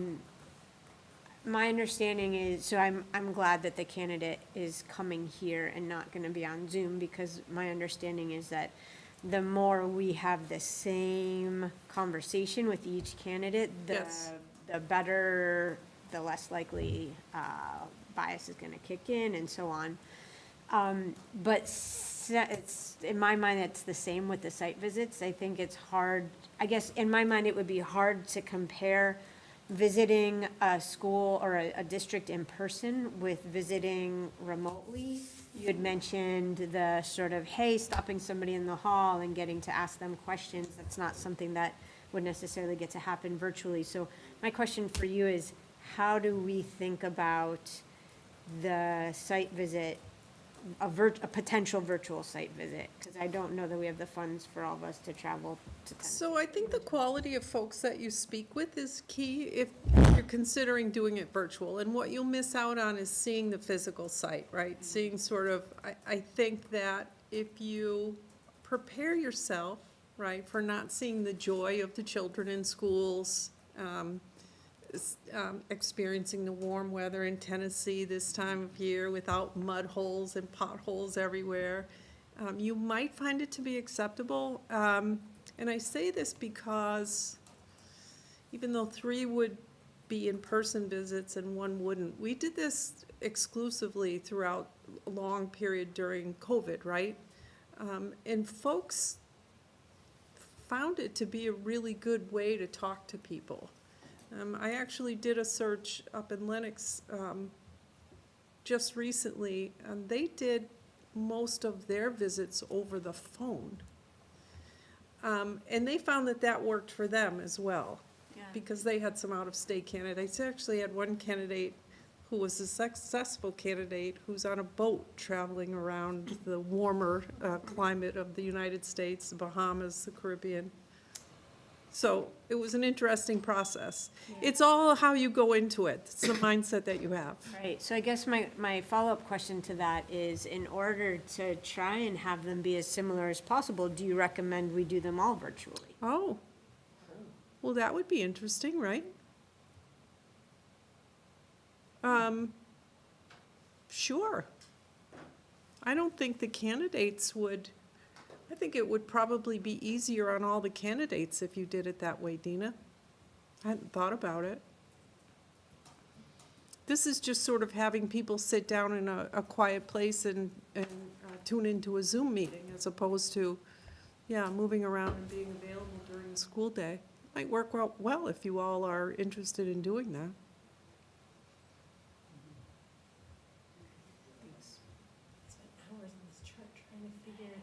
How to get you all places. Dina's always thinking.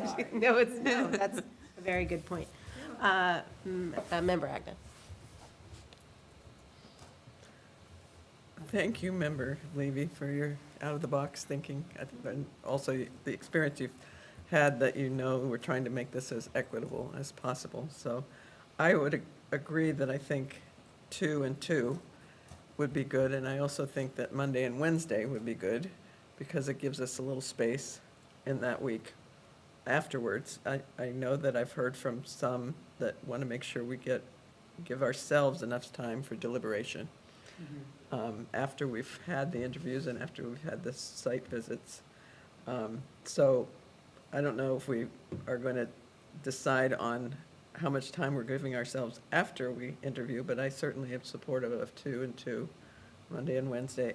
And I think the virtual site visits makes a ton of sense in terms of maybe it will help some availability on people's part as well as leveling the playing field. We'll be traveling less too, and so we'll be able to spend a little more time talking with folks. Yeah. I'd also like to say that being on the committee, the search committee, means for me that I would defer to anyone else to be on the site visits, because I've had that experience of interviewing candidates, so I would make sure that people know that I'm not putting myself out there as a candidate for the site visits. Thank you. Can I just ask for clarifying? So were you suggesting that we would do interviews on Monday, interviews on Wednesday, and then deliberate on Thursday? And keep that Thursday, or not keep that Thursday meeting? That, I didn't go there as far as my thinking. I know that often districts or school committees vote that night after Right. their second, but I think that would be a little too crammed. There had been, I think it was Member Robbins had made that request, that there be a little bit of space Yeah, around it. I agree. I mean, I think one of the challenges is that probably people are needing to make some commitments possibly elsewhere, and need to know from us what our plans are. So I don't think we can wait too long. I think. Member Stein.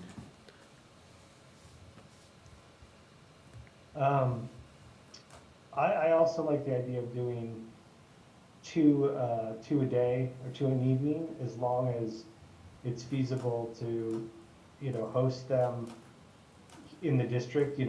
That's the other part of it I sort of worry about, is making sure that all aligns. And I do like the idea of paying for the candidate from Tennessee's airfare. I think we should do that. Even if they aren't expecting it, it's, we're inviting her for an interview, we should do that. That's my perspective. And I'm still not really clear on the timeline of things. I agree that we shouldn't deliberate directly after our last couple interviews. It seems very compressed, but I'm still not clear exactly when we're getting the feedback from the community, like how everything stacks together, and when we would ideally want to meet, if we're not going to meet on that Thursday or that, or will we still be waiting for things from the community? Will we have our rubric done? Will we be all set? So I'm glad that you brought up the community feedback. I'll tell you that the staff in central office has worked very hard.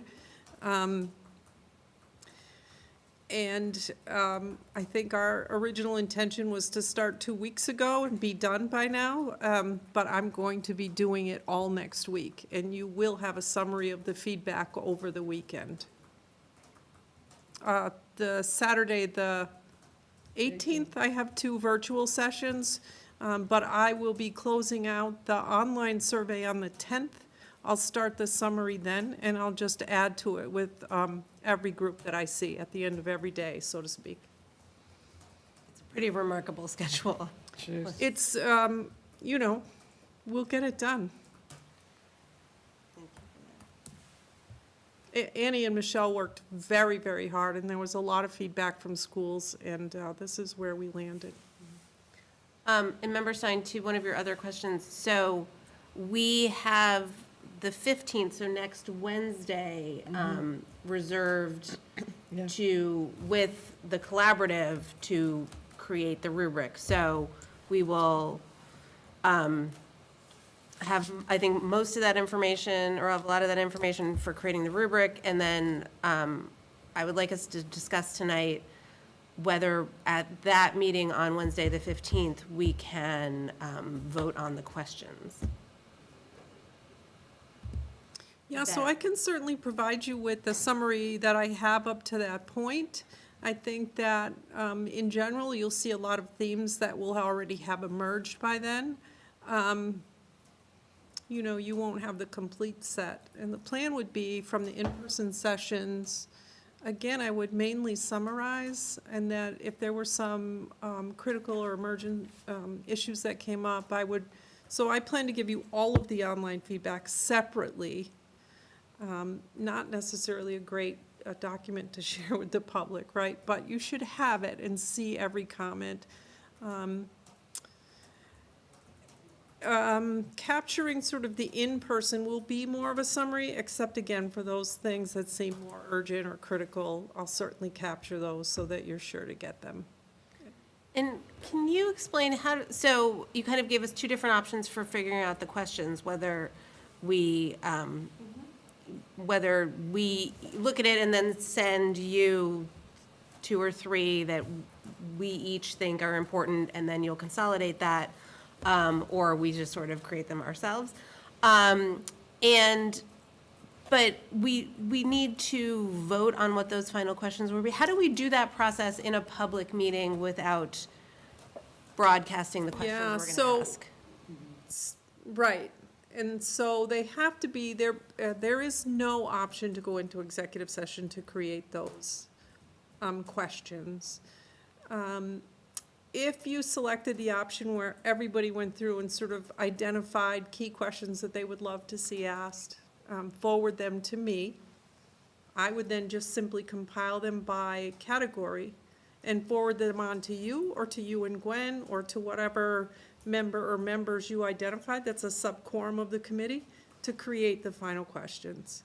So then those questions come in before the first interview, you just accept them in open session, so that they really become public record. And then, technically they are public record, but there's a process to request public records, right, which gives you a certain number of days, 10 days to provide them, so that the candidate doesn't necessarily see them before the interview. Okay, so we would do Interviewing them on Monday and somebody gets them for Wednesday, that does give some, you know, an unfair advantage. But we wouldn't anticipate that would happen. Can I respond to that question quickly? Because, so one of the things that would be really good for us to do would be to ensure that every question we ask ties to our rubric. So we develop our rubric, and then from the rubric, we develop the interview questions. And so certainly, we could develop our rubric together, and then each of us look at the rubric and come up with a few questions that we send Liz based on the rubric. But I would just want to make sure that if we're coming up with questions that we're sending to Liz, that we're basing them or grounding them in that rubric.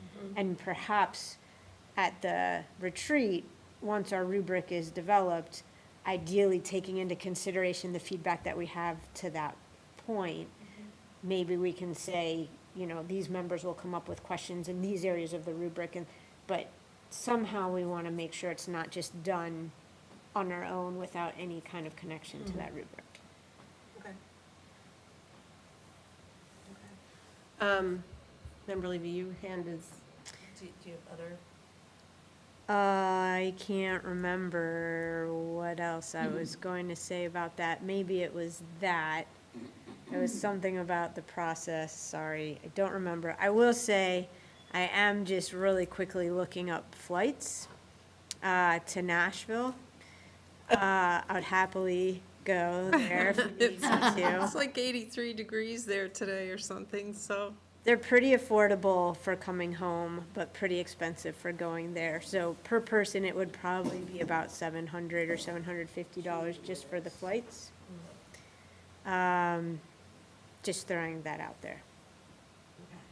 thank you. Member Miller, you're up next. Again, also because I was on the original search committee, I also would say that I've had plenty of time to meet these people, so I don't need to go and do site visits. My concern was that however we do that, whether it's virtually or we go there, I wanted to be sure that there was some similarity among the questions that people ask, even random people in the hallway. I don't think it's fair if it's very different, you know, just maybe one person's more chatty, that you get into different questions that are not the same for every candidate. So I would want that. I also think 2 and 2 is perfectly fine. We did 2 and 2, we did more than that. But I think it's good to deliberate after everybody, we've interviewed everyone. Because if you deliberate after 2, that's sort of unfair to the next 2. So I really think you have to deliberate anything after we've seen all of them. I think that's more fair. I guess that's it. I agree with what you said too. Oh, sorry, Liz, were you going to? So Dina, in a document you received some time ago that I can certainly take that section out of and resend, there were some suggested questions for site visits, and maybe you could think about those while you're doing the rubric as well. Might be an easy decision while the group is together. Member Miller and Member Agnew, thank you. I appreciate the members who said that they would be happy to participate in doing site visits, but would be happy to step back. Because all groups have to be sub-quorums of the entire committee or subcommittees, it's actually a very tricky, I had to create my own spreadsheet on possible combinations that were sub-quorums. So it might just have to be what will work in terms of that. But I appreciate everyone who was willing to step aside or really express that they wanted to do it. Some of it is just going to be how we can actually make it work in terms of all of the different groups we have to work with. So, thank you. Member Seraphy Cox. Yes, I heard people throwing out Monday and Wednesday, and Mayor, I heard you say that there were certain days where 9 out of the 10 people were available. Were you saying that Wednesday was a day where 9 of the 10 people were available? Yes, so Monday, Wednesday, and Thursday, 9 of the 10 are available. Okay, gotcha. Yeah, I am not available on the Wednesday. You are the one on the Wednesday. Yes, I have a work conflict, but I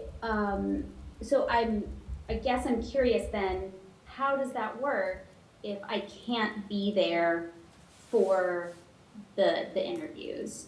Do I just watch them later? Yes. That's it? Okay. I just wanted to make sure that there weren't any rules about it. Yeah, that's the beauty of hybrids. They're all being recorded, so you can watch them certainly before the deliberation. Yeah, okay. And then Can you remind me who is facilitating our retreat on the 15th? Is that the collaborative? Yes. Yes. Okay. So I guess I would leave it up to them if they feel like we can achieve both the rubric and finalizing the questions during that retreat. If they feel that we cannot finalize the questions during that retreat and we need to do it, in some kind of offline fashion, then I would very much ask for Member Levy to be a part of that sub-forum group. Okay, thank you. And it sounds like there's maybe an additional, so we also need to we need to identify the questions for site visits as well. So it might be that that's the priority to do on Wednesday, is those questions and the rubric and the process that Liz was outlining. Maybe we could do for the interview questions. Yeah. That would then require that all site visits happen after Wednesday evening next week. They wouldn't be, those would be happening that same week of the 20th. I see. I'm sorry. I misunderstood. No.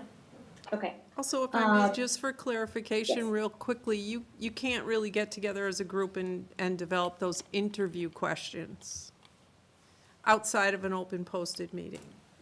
Unless, right, so unless that first process I described where I see them, just put them in categories and send them on to whomever you decide that's a sub-quorum, to create the final questions and then bring them back to you in open session.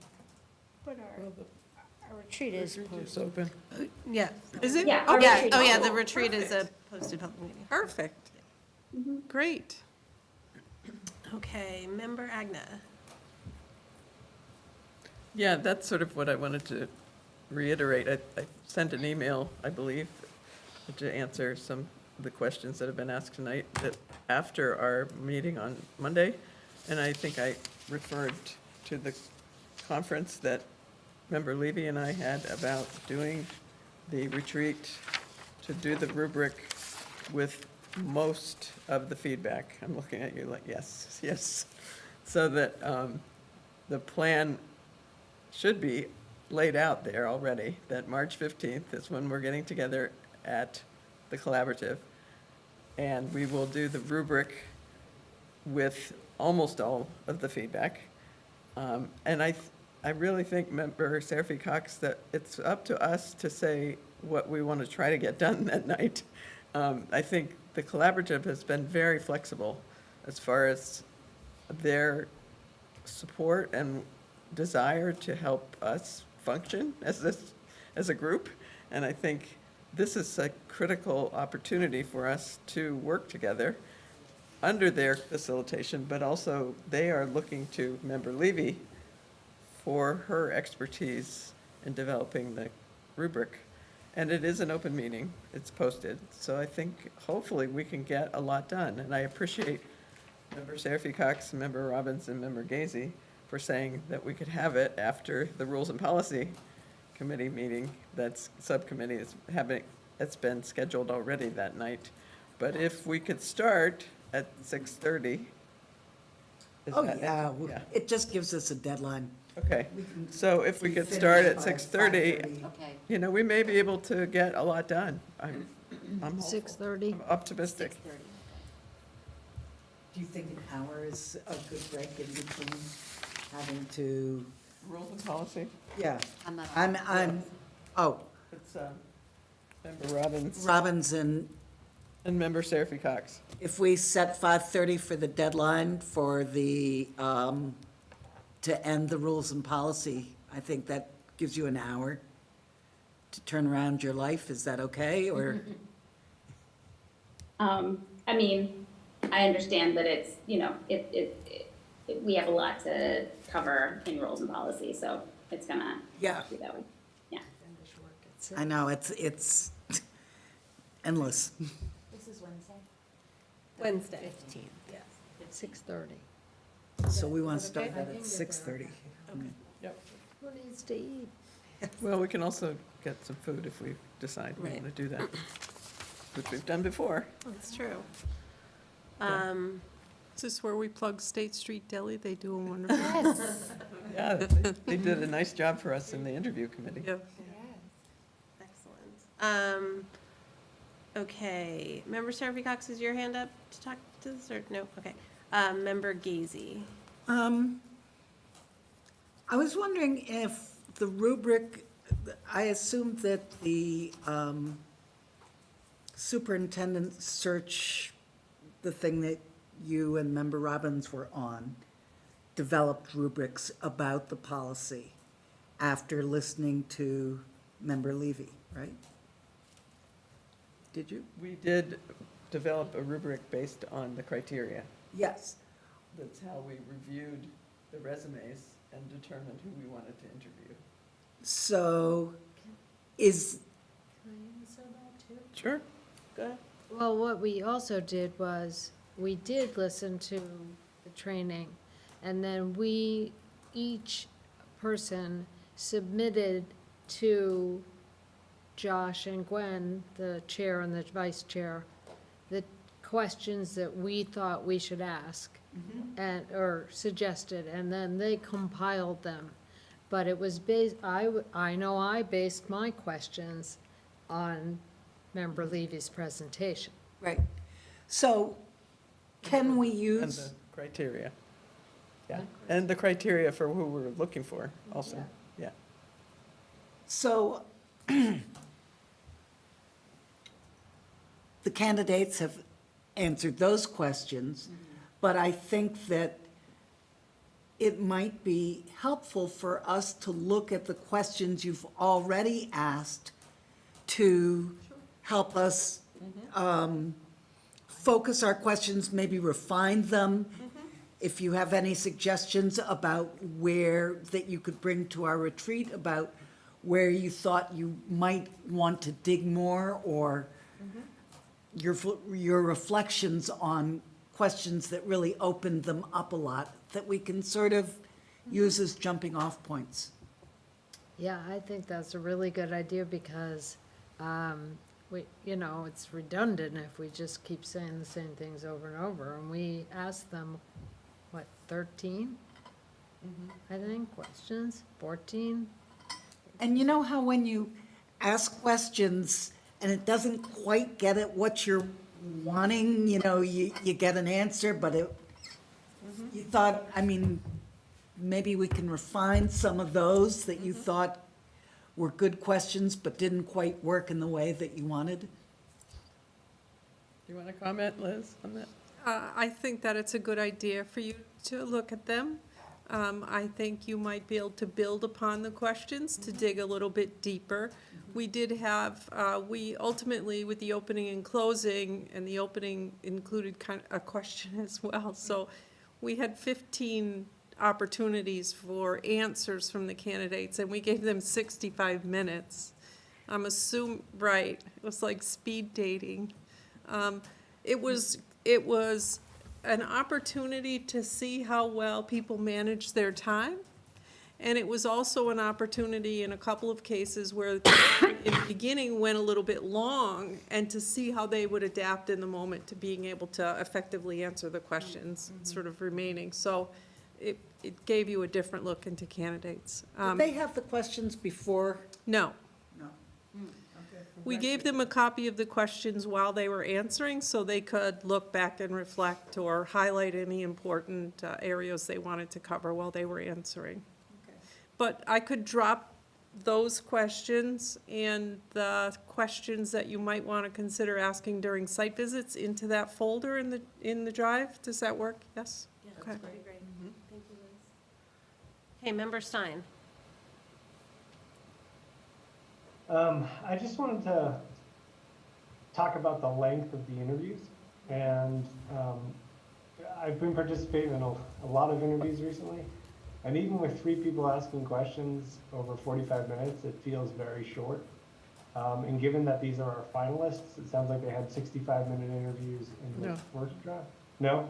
How long was the? Sorry, I didn't read that. I'm sorry, Member Stein. I was just thinking, we were thinking that would be longer because there would be. Yeah, I think 75 minutes at a minimum, 75 and you might want to, consider a little longer. I was gonna suggest 2 hours. And think about how many questions we can reasonably put together for that amount of time. If we really want to get a sense of these candidates, I think we need to have the ability, like, it sounds like a really long time, but for a committee of 10 people asking questions, that is not very long at all, especially with the answers that we're likely to receive. So I'd recommend 2 hours. And yeah, I'd also just, want to express just some anxiety and frustration about how compressed this process is. I really appreciate all the work that everyone is doing to make it work. And the mayor trying to figure out how we're going to put all these site visits together and everyone trying to get this together. But, this is like our most important job or responsibility. And I feel like we put ourselves in a position here that we need to be in. And I really hope the outcome is good for us. And I'm dedicated to working hard on it and helping in whatever way I can. But it's really frustrating that this is how it's playing out. And I really feel a lot of pressure with other districts having some of our candidates as finalists. We're going to have to make decisions under the gun, and it's not great. And I find it really frustrating. So I have to say that I am living your frustration right now with the searches that I'm juggling, and Northampton, which, to be honest with you, I'm really trying to give a lot of focus to, understanding how thoughtful you all are, and sort of what you need to get to the decision. I will say that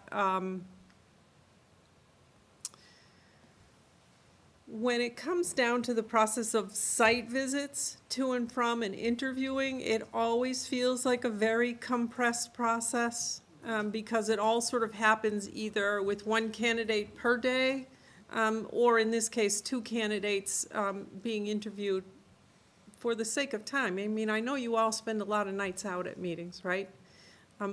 I'd have to be honest and tell you that a 2-hour interview is long. And there might be some compromise there. I think that 75, as I said, would be a minimum that you'd want to consider. And maybe you'd want to look at an hour and a half or something like that with a short break in between. You will have the opportunity to hear folks who did site visits and talk to people in district report out about what they heard and what they saw in the district, which gives you some deeper insight into the candidate. I think that you have one candidate who's a finalist in another district locally who's making their decision on the 23rd as well. If that helps. I'm a little frustrated, and I know that Annie and Michelle were too, about the length of time it took to get the focus groups together, only because I thought it would give people more opportunity over a 3-week span to attend site visits than a 1-week span. So I added some virtuals so people might be able to tune in, and it would be convenient for them that way. Thanks, Liz. Member Davis. I don't need to unmute anything? Nope. I guess I just wanted to say, and I don't know if this is really the forum for this, or like you could inform me about this later or something, but regarding the virtual site visits, like, I definitely know that it's a new world since COVID happened, right? And it's stunning how we've gotten used to stuff. And I know that if one candidate is going to have a virtual site visit, it's definitely a more equal comparison and opportunity if we do them all that way. I get all those things, but I can't picture what's happening during a virtual site visit, because you're not, it was mentioned about, seeing children and seeing the candidate in their natural state, so to speak, but also, how do you see the teachers and the interaction with the staff and all that? Like, I can't picture how that goes down, and you did this before. Yeah. Right? When people had to, when there was no choice. So I imagine that there's a whole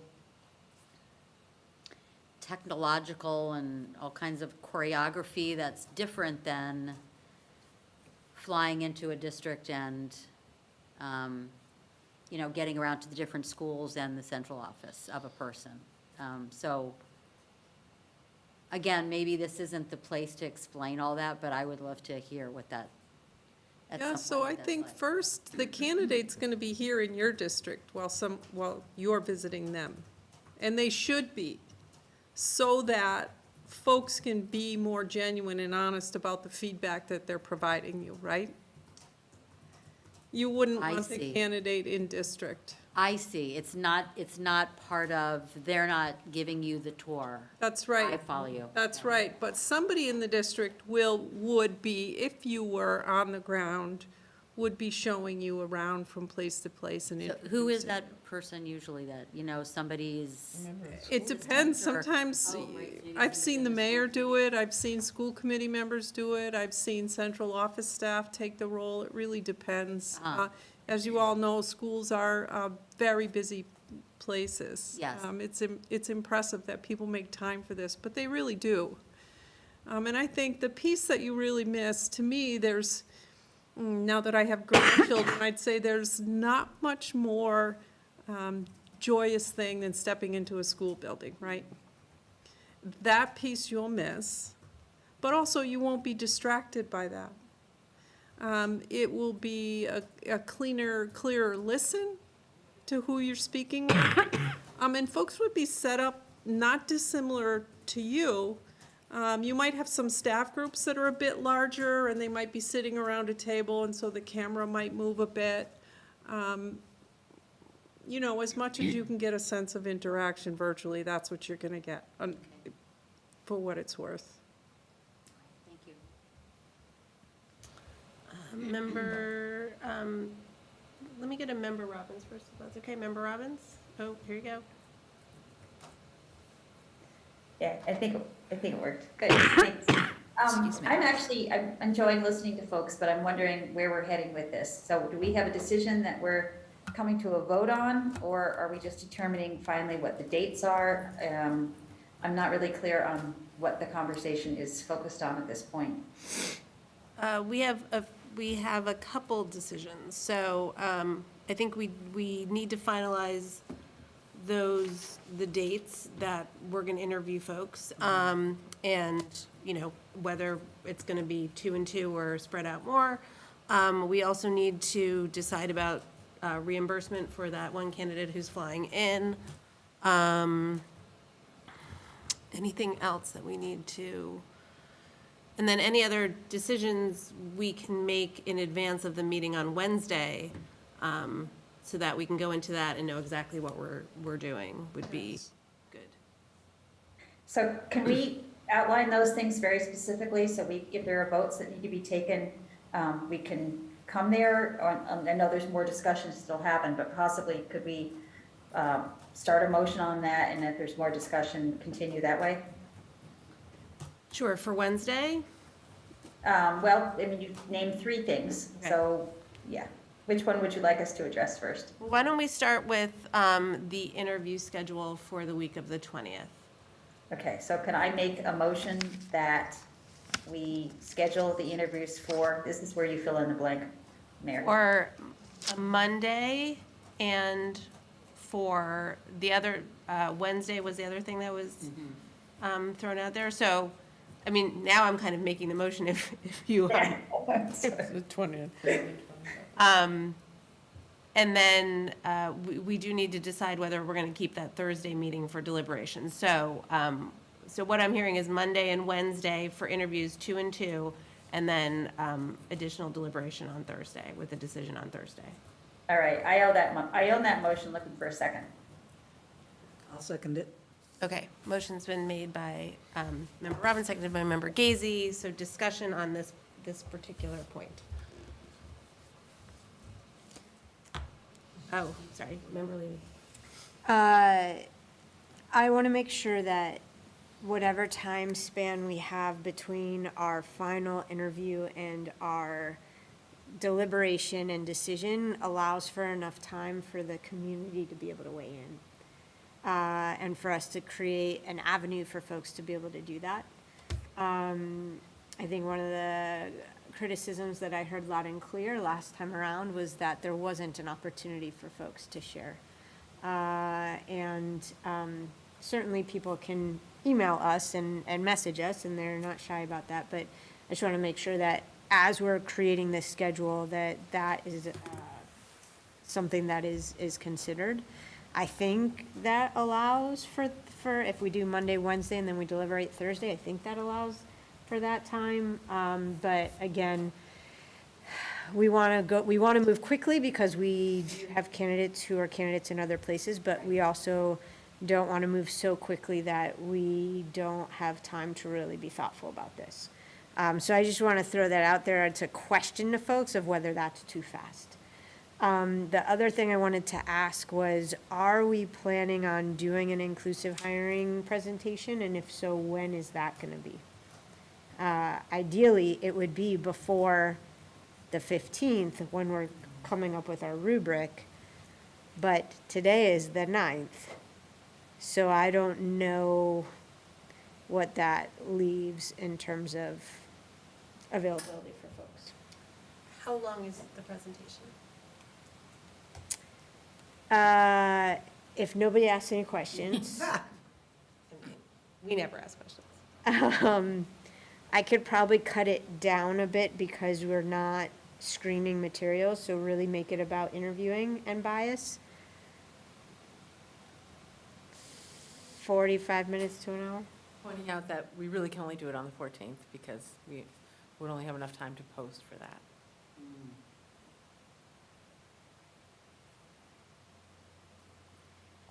And we have a budget and property meeting at 4:30, so I think we would have to make it around 7 probably. We could do it virtually. Does that work for you? It works for me, but does it work for others as well? So this would be the. You don't have to 14th. come because you already know it. Yeah, we can teach it, Margaret. Yeah, you guys could do it instead of me. I'm kidding. You know everyone.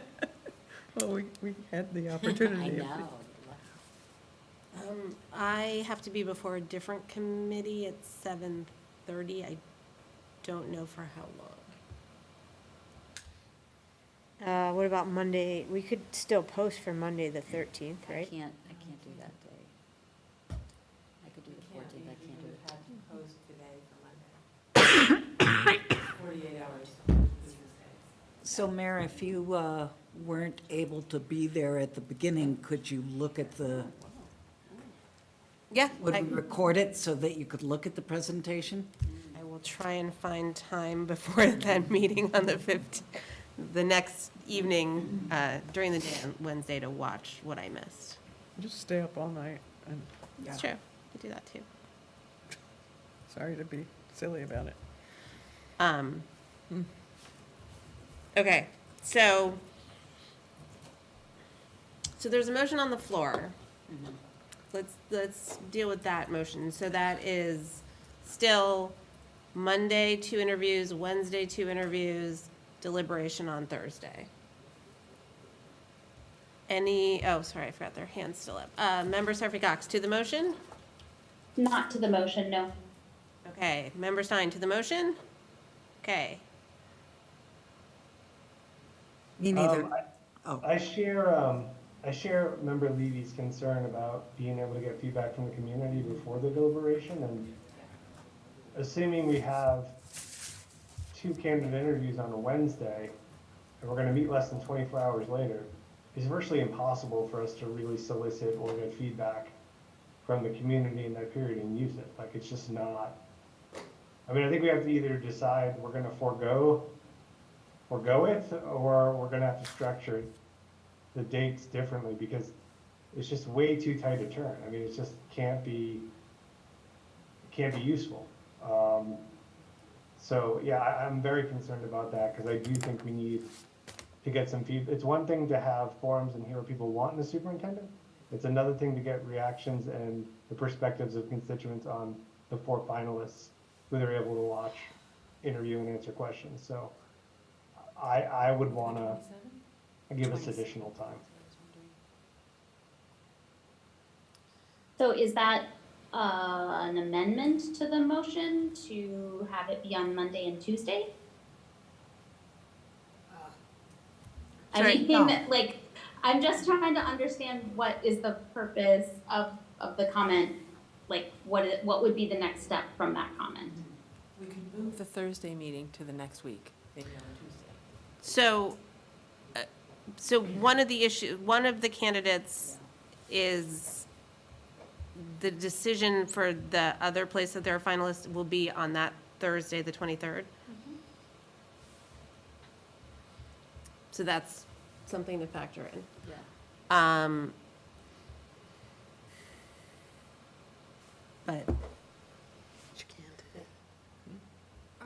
Would it help, sorry.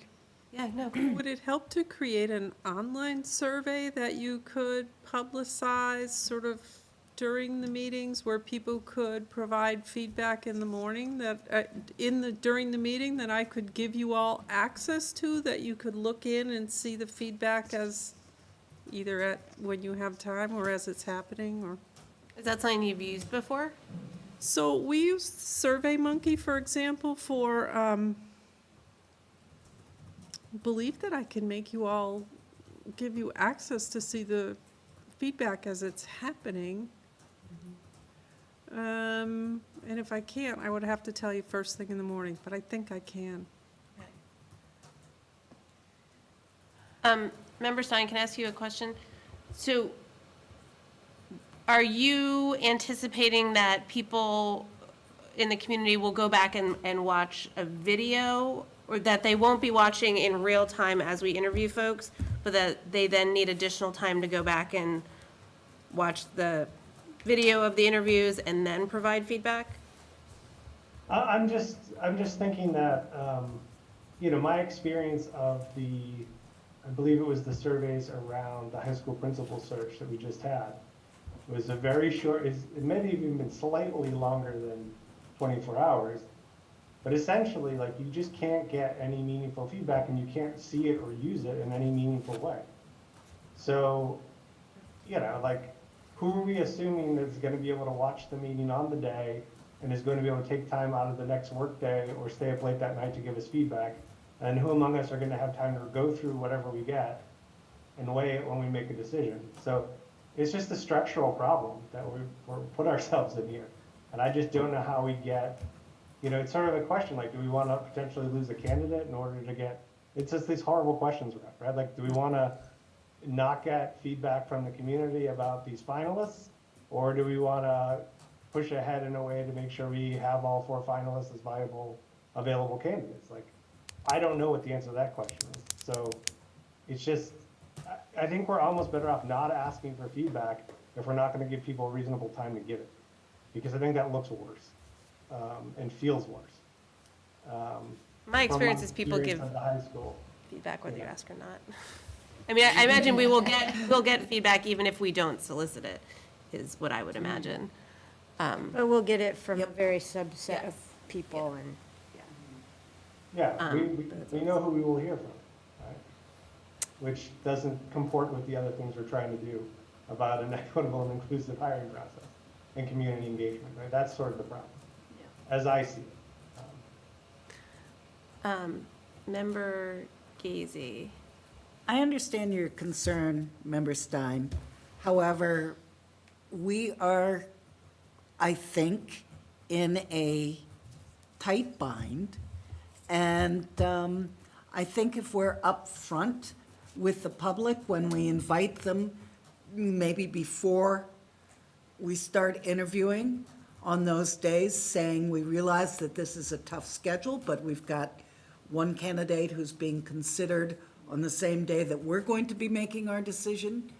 And so if you need to give us feedback, please do so promptly by, whatever time on Thursday so that we can hear it. But I don't think that not having that, I don't think we should push off our decision any further just because we got this very limited time. It's just the nature of the beast.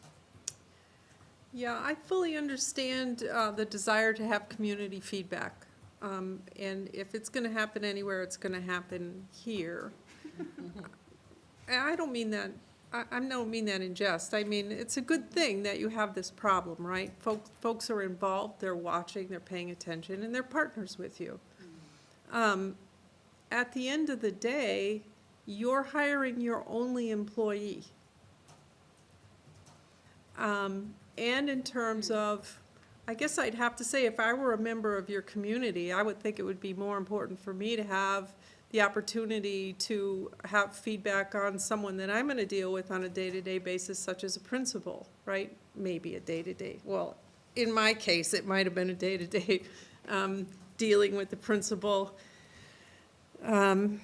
Sad but true. I think that the public has, I'm sorry to all the principals that dealt with me. But the superintendent really has less of that sort of daily or that interaction with community members than a principal might, or certainly a vice principal, that kind of thing. I don't know if that's helpful to you or not, Member Stein, but this is your one employee, the employee that reports directly to this board. Okay, I'm gonna go to Member Goldman. Okay. My first question is, do we have a motion on the table? Yeah. And it is for, Interview schedule for 2 on Monday, the 20th, 2 on Wednesday, the 22nd, and deliberation and decision on Thursday, the 23rd. okay, thank you. So it's important to have the interviews on Monday because we have a candidate who is not available ideally after that. So that's an important date. I think Monday makes sense. If I also agree that it's helpful to open up the schedule a little. We have another candidate who is a finalist in another space, and that will be announced whether they'll be offered the job on the 23rd. But that candidate is not necessarily locked into accepting that position. Is that correct? Well, typically what happens is the call's made, you offer the position, and it's always pending successful contract negotiations. Of course. If it were me, in all good faith, and, it's one of 3 finalists, and somebody offered me the position and I accepted it, I'd probably have a difficult time ethically saying, sorry, I'm going to take Northampton, but I can't speak for everybody. Right, but they might say, right, I'll know on, like, the They other could committee's say deciding on Tuesday. They or could say on that. Monday, They could. right? Before they even say, yes, I'll take the job. They'll just say, I'll let you know. Yes, Right. yes. Okay. So, Yes. and then we're visiting our finalists' districts when? Monday and Wednesday. Monday and Wednesday, those same dates, the 20th and the. So those all happen on this, those always happen on the same, Not always, so, no, not always. But it's, could we possibly schedule something for next week? Tight turnaround for the candidates, but we could certainly try. We could certainly schedule site visits for you to the candidates' districts on different days, as long as that works. so there's only one possible team combo for Monday. Okay? I can also free up Monday Okay, I if would have necessary. to do all of my comparisons to see how that would, but I would need, we would need, if 2 people are going to each place, we would need 4 people for Monday. We don't have to, we're just trying to get our visits to them and their visits to us to all be done by the 24th, Friday, right? No, the 23rd, we're supposed to be. Well, Thursday, if we're going to do it that evening. If we're gonna meet that evening. Right. And do it. So the interviews would be Monday and Wednesday.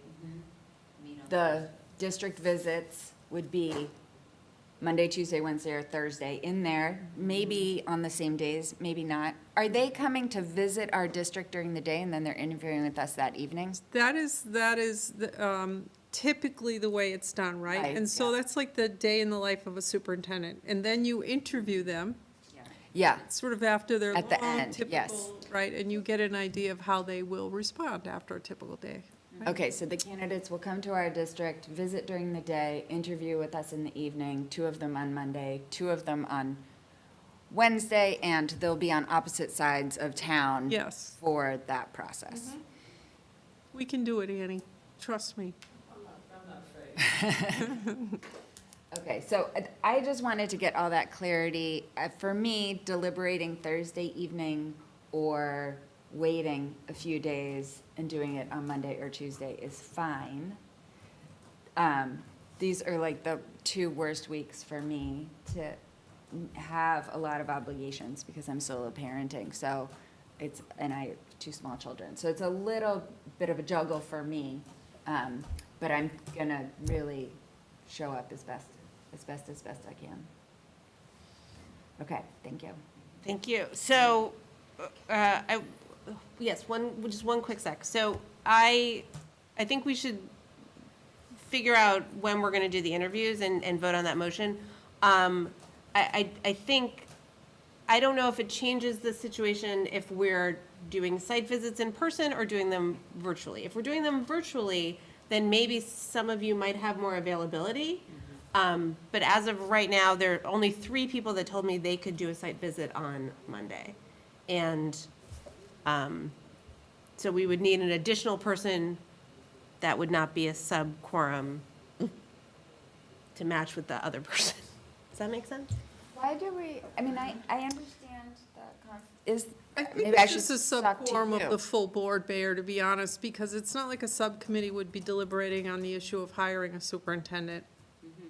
I asked you, Liz. I could clarify that, but as I would like to stay away from it because it keeps it cleaner and neater, right? Yes. And it gets us all in the mindset about doing what we're supposed to do. But I think in a pinch, and if we're trying to get this done, a subcommittee would not be deliberating. This would not be business before a subcommittee, technically, legally. And we'd be mindful of this. Right. There would just be no deliberations. I really need to understand something. Okay. Go ahead. Liz, this is a question for you. Yes. Okay, one of our 4 finalists, you said, is a finalist somewhere else. And that is public knowledge, isn't it? Yep. So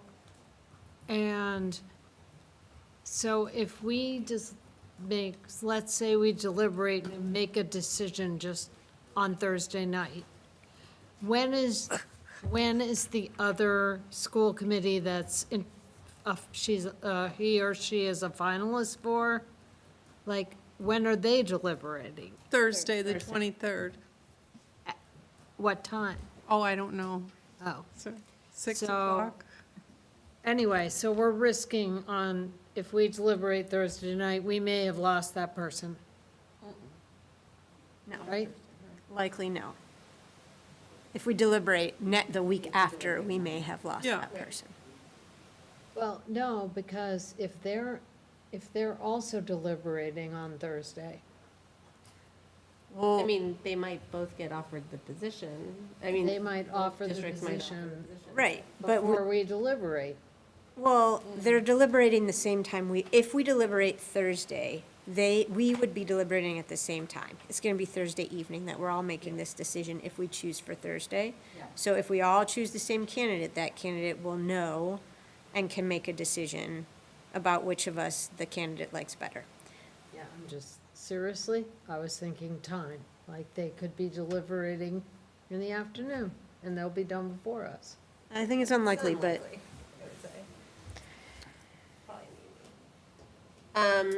Okay. So, there are 4 hands up. Crapshoot. Are they to the motion, though? Yes, okay, Member Levy. Oh, take mine down. I just want to,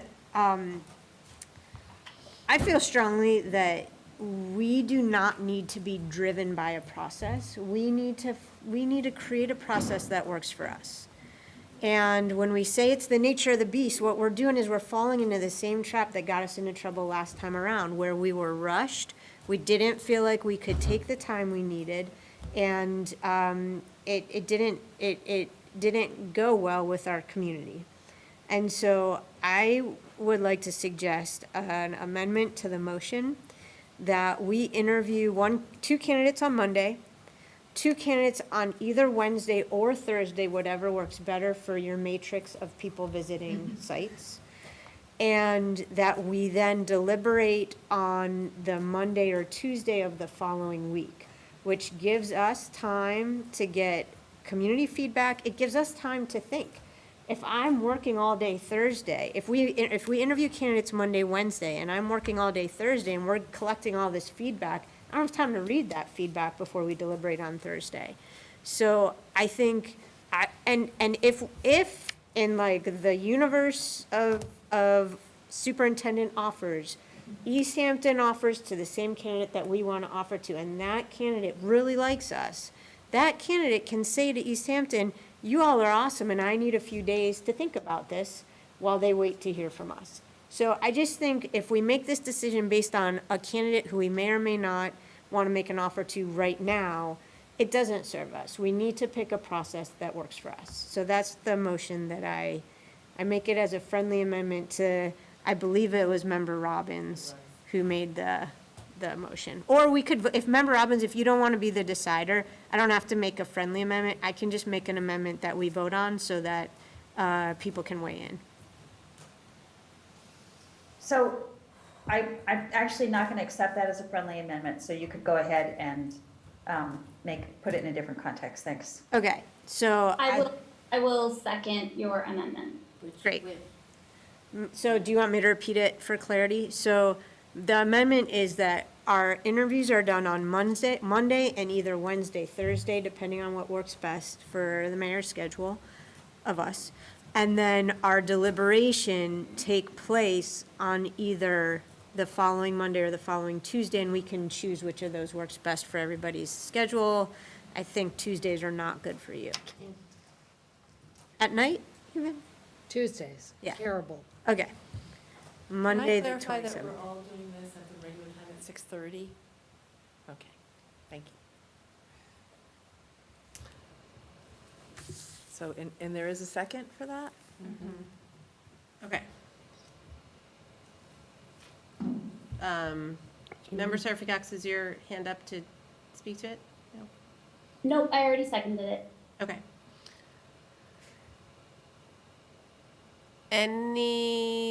Okay, so, in terms of, Wednesday, the combinations that work for doing site visits are Meg and Margaret and Holly and Gwen. On Thursday, the combinations that work are Dina and Emily, Holly and Gwen, or Holly and Dina. So. Wait, those, These are site visits. Site visits. I thought they were sorry. Monday and Wednesday, not, No, she was just saying, If we're deciding between Okay. Wednesday or Thursday. Oh. Those are the people who can do that during the day to match the night, which is what the motion actually is to. I thought the motion was about the meetings at night. Yes, but we as long as I understand this correctly from Liz, we should ideally match the day to the night. Because while the candidate is here in district with us, we are there and in their district or virtually in their district. So Thursday doesn't actually work, because I can't do two. Well, if you and Emily did one and Holly and Gwen did one. Got it, okay. That would work. So maybe we vote on the motion and then we decide which works better, Wednesday or Thursday? Amendment, vote on the amendment, and then we figure out, 'cause maybe people vote it down and then we don't have to spend the time. I thought we needed to make sure that the candidate was visiting us on the same day they interviewed. Not that we site Yes. visit there. Yes. Liz? Both. So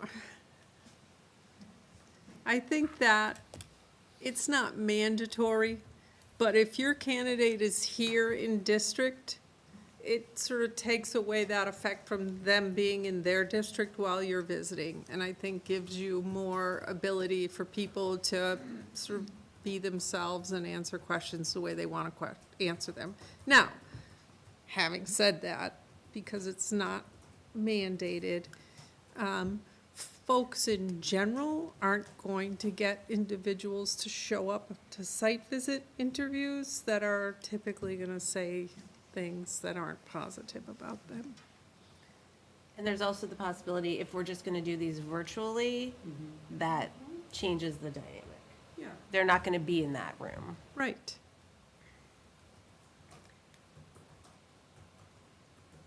Okay.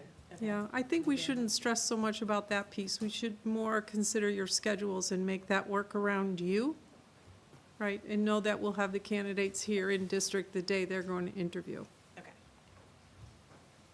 Okay. Member Seraphy Cox, is your hand up? I'll just ask my question. It has not been related to any of these motions, so that's why I keep passing, but just so you don't have to keep coming back to me. My question was about whether or not the preliminary interviews that the candidates did with the search committee, were those recorded and are those available to be watched? Oh, no, because, no, those were executive session, right? Got it.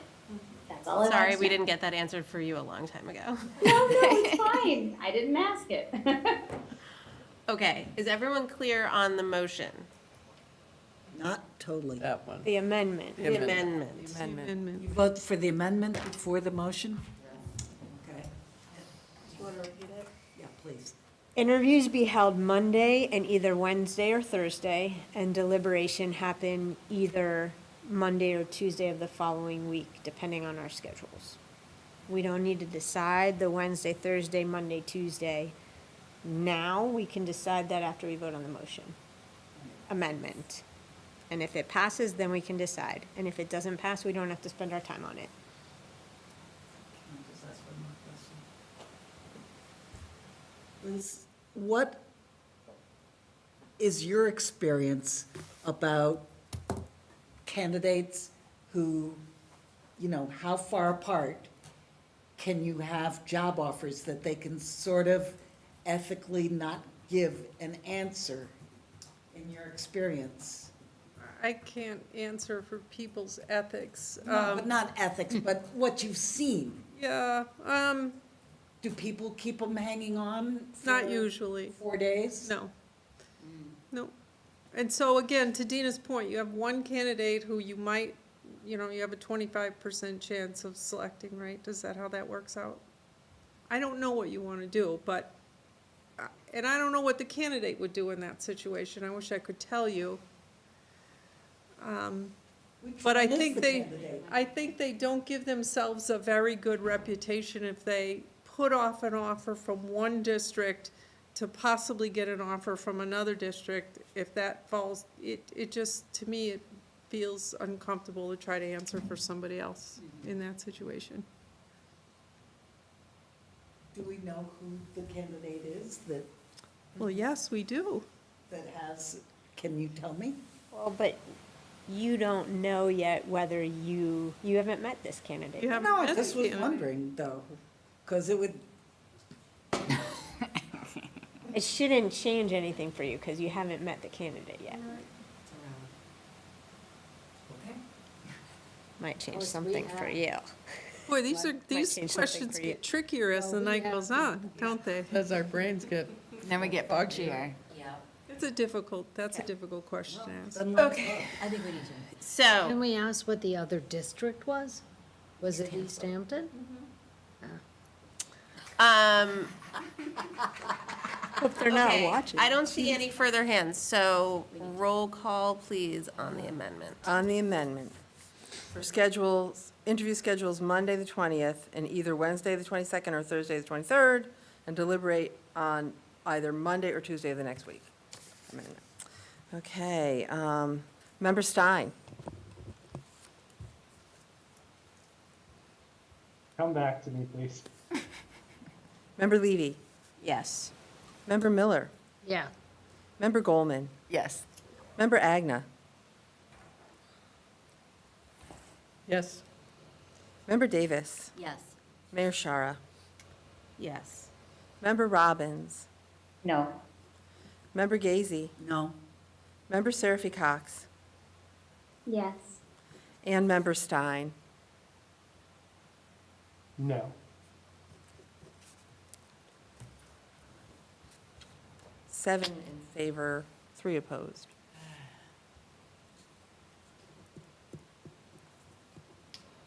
Okay, so. So now we have a motion that Sorry. has been amended. And we would need to vote on the motion, which ostensibly would be the same vote we just took. Yep. So I understand it will seem like deja vu all over again, but that's the reality. Do we need to figure out which day, Yeah. though, before we vote Right. on it? Right, we can amend it. Well, yeah. Unless it's important to you that you all know which day, Wednesday or Thursday it is ahead of time, I think that your motion will be Wednesday or Thursday, right? Yeah. Is it important to anybody that we know right now? It's important to you? The only thing that's important is maybe that we deliberate on Monday. Rather than Tuesday. Yeah. Yeah.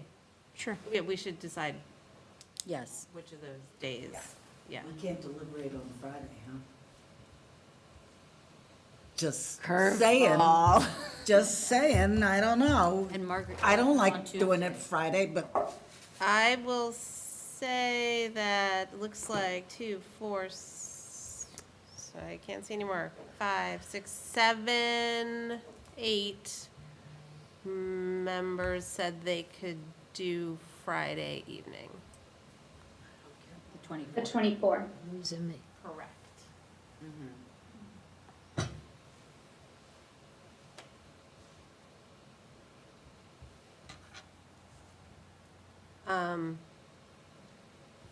So, Member Miller, you said you were not available Friday evening, the 24th? Oh, I am. Okay, we're up to 9. Member Agna, you said you were not available? I'm available. You are? Well, that is the one day that week that all 10 of us Wait, are. pause. Did I say I was available? I mean, I have a check here. shoot. Friday, best for day, could make, The 23rd, we're saying? 24th? Yeah, I didn't actually read my calendar correctly then, because I am not. I will be in New York, or on my way to New York. and it could be my error that I. Religiously observe. Religiously observed, but I could get away from that. More so, it's my kid's birthday. Oh. Can't get away from that, can you? Going to see the Lion King. That's awesome. Okay, so 9. Okay, Parties. and then, so Monday, can we quickly say is everyone available Monday, the 27th? Yes. Anyone not available Monday, the 27th? Oh, what the heck? I will be phoning in from London. Oh, my goodness. Get out of town. Member Stein, your hand's up. Is that to weigh in on that date or something else? Something else, but I can make Monday. Okay. So everyone, even member Agna in London, Just tell me what the final decision is. I can't keep. But I'll be jet lagged anyway, so. can do Monday. I hear the coffee's good there. Tea. Oh, that's right, you're a tea drinker, sorry. Okay, everybody, focus on. So, okay, member sign, is this to wherever we are in this motion? Yeah, it's sort of a question about the site visits. Does that allow us then to do that Wednesday, Thursday, and not do Monday because of that problem with not having enough people? Or, I know we talked about that briefly during the debate on the amendment, but do we figure that out, or does it not matter? We don't have to figure it out? Well, we certainly have to do at least one interview on Monday. But the But site the site visit, visits don't have to be at the same time, Right. is what we figured out. right, we could do them all week long if you like, any day, all in one day. That doesn't sound like something we have to figure out tonight. No. Right, that's planning we could work on after. Okay. Let's go. Let's plan our deliberations. So what are we deciding right now? Monday? I'm available. Monday Monday the 27th. Yes. For deliberation. Agrees.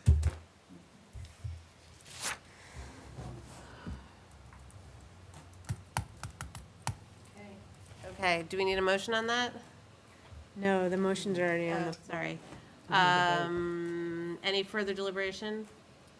No, I just want to know the final. Don't we have to That's an amend it amendment. I'm gonna vote to on the Monday? main, I'm gonna vote on the Nope. main motion now. It said Monday or Tuesday, so we can just pick Monday. Okay, so the motion, it was Monday or Tuesday, and we are going with Monday and 6:30, yes? Okay. Roll call, Annie, when we get a chance. It's the main motion, Yes. and the main motion would be to deliberate on Thursday, the 23rd.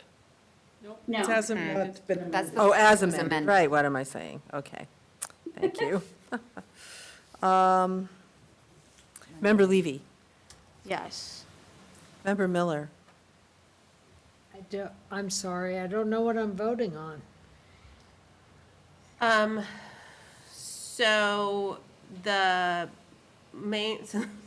the motion was to interview on Monday and Wednesday, and then deliberate on Monday. Monday and Wednesday or Monday and Thursday? Right. Monday and Wednesday or Thursday for the interview. For the interviews. for the interviews. And deliberate on Monday, the 27th. Yes, Monday, Wednesday, or Thursday? Yes. and Monday. Monday's a definite. 2 interviews will be on Monday. Yeah, 2 visits and interviews will be on Monday. yeah. 2 interviews and site visits will be both on Wednesday or both on Thursday, or one on Wednesday and one on Thursday. We'll figure that out. And then we'll deliberate the following Monday. Okay, once it's known, I just need to, because I have to work, So, I have to rearrange work no matter what, so. Thank you. I guess I'll vote yes. When we get there, Well, we were there. It was- okay. Is she up first? we were. Member Some Gold, first, Mayor. Member Gold. Yes. Member Agna, Yes. Member Davis. Yes. Mayor Shara. Yes. Member Robbins. Oh, wait, hold on, I have to find Member Robbins and unmute her, there we go. Sorry. Member Robbins.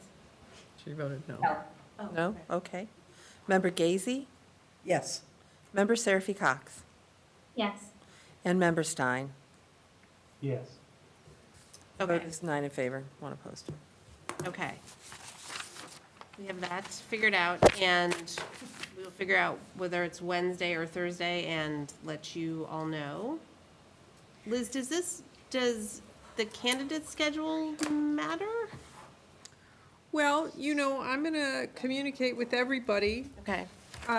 and find out, I think we may actually have a couple candidates that find Thursday better than Wednesday. but I'm gonna do that first thing in the morning, and I'm going to report it to you and to Annie. Okay, How's that sound? perfect. Thank you. Tonight. So the next item I think we need to discuss is reimbursement for the travel.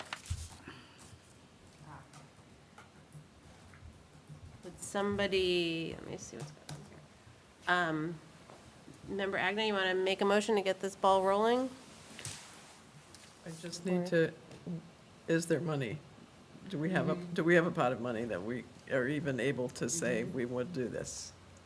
Is that a fair question right now, or should we make a motion and decide based on just what we think is the right thing to do? Just so you know, Meg said she's so mad at all of us that she's leaving. Just kidding, haha. But she has to go. And she wants us to know, and she sends her apologies. Okay, thank you. That was a You good stopped joke, my heart Member. there for a moment. And I was like, oh no. It's happened before. Okay, so Bobby, wait, I just saw you, Bobby.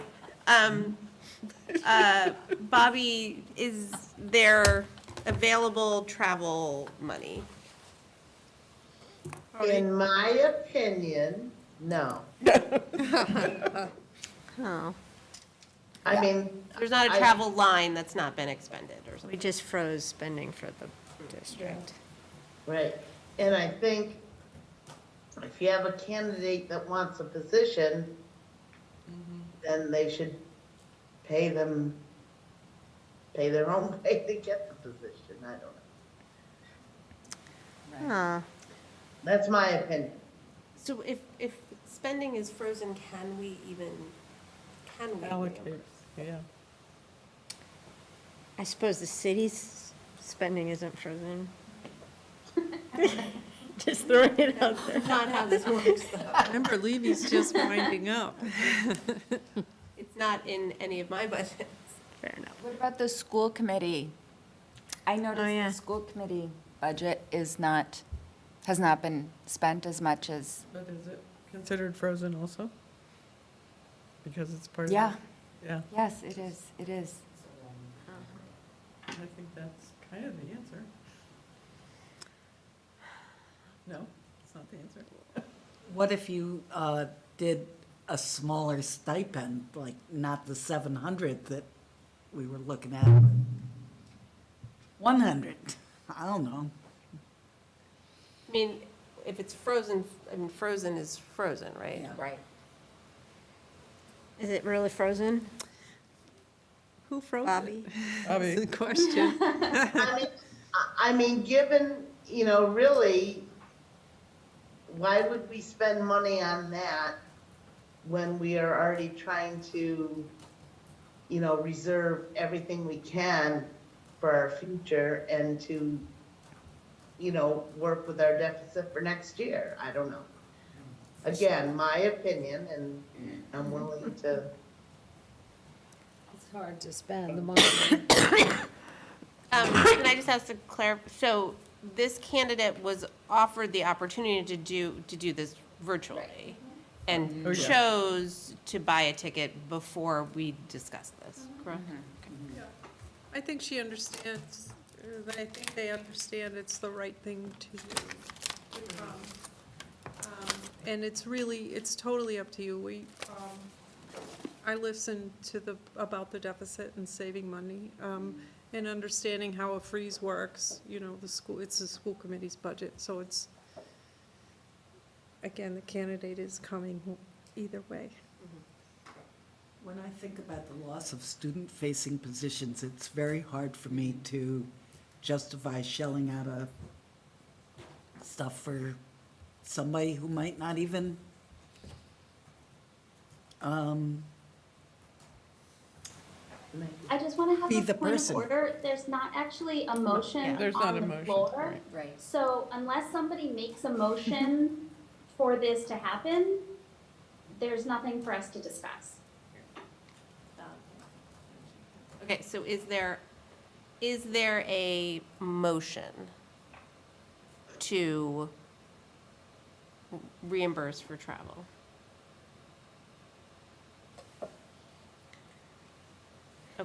Can we make apologies to the candidate and explain the hiring, the spending freeze? Yeah, the candidate and I already, you know, I will again let her know, but we did talk about it, and she did understand the value of being 100%. So, Tell her it's budget season. it's always worth asking, right? You know, we used to, my husband Right. used to tell the kids, you miss 100% of the free throws you don't take. Okay, so I do think we should decide whether we are doing the site visits in person or virtually, because that's a whole scheduling thing that would need to be figured out. If, not just us going there, but all of them organizing their district to receive us. May I make a motion? You may, and then Member Stein also has his hand up, but I make a motion to make all of the site visits virtually so that they can be equitable. okay. Member Stein? Did you want Second to? that. I'll second that. I was gonna make a similar motion. Okay. Okay, so motion's been made and seconded to have all 4 site visits be virtual, none in person in the candidates' districts. Deliberation, discussion, Member Stein? Yeah, I mean, I just feel like if we can't spend money to bring someone here, then we can't spend money to send someone.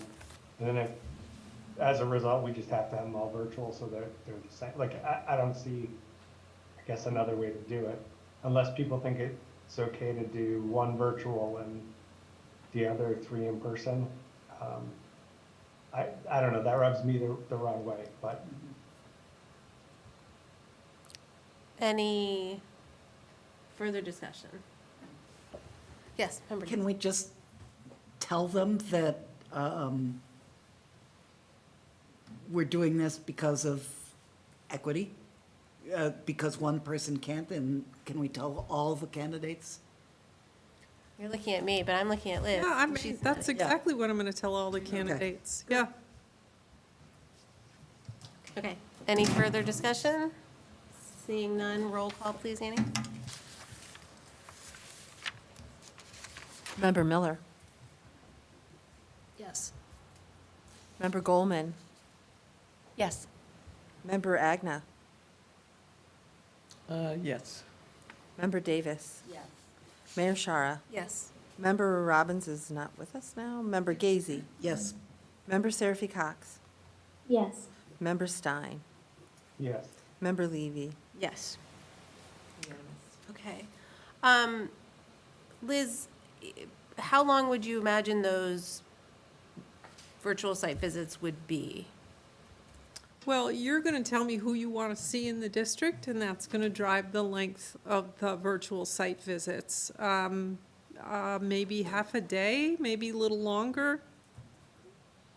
And so how does that, you sort of open up a Zoom and different people pop into it? I'm gonna be very happy to supply the candidate with either one Zoom link for the day or as many as they'd like. I'll do my best to make everybody comfortable.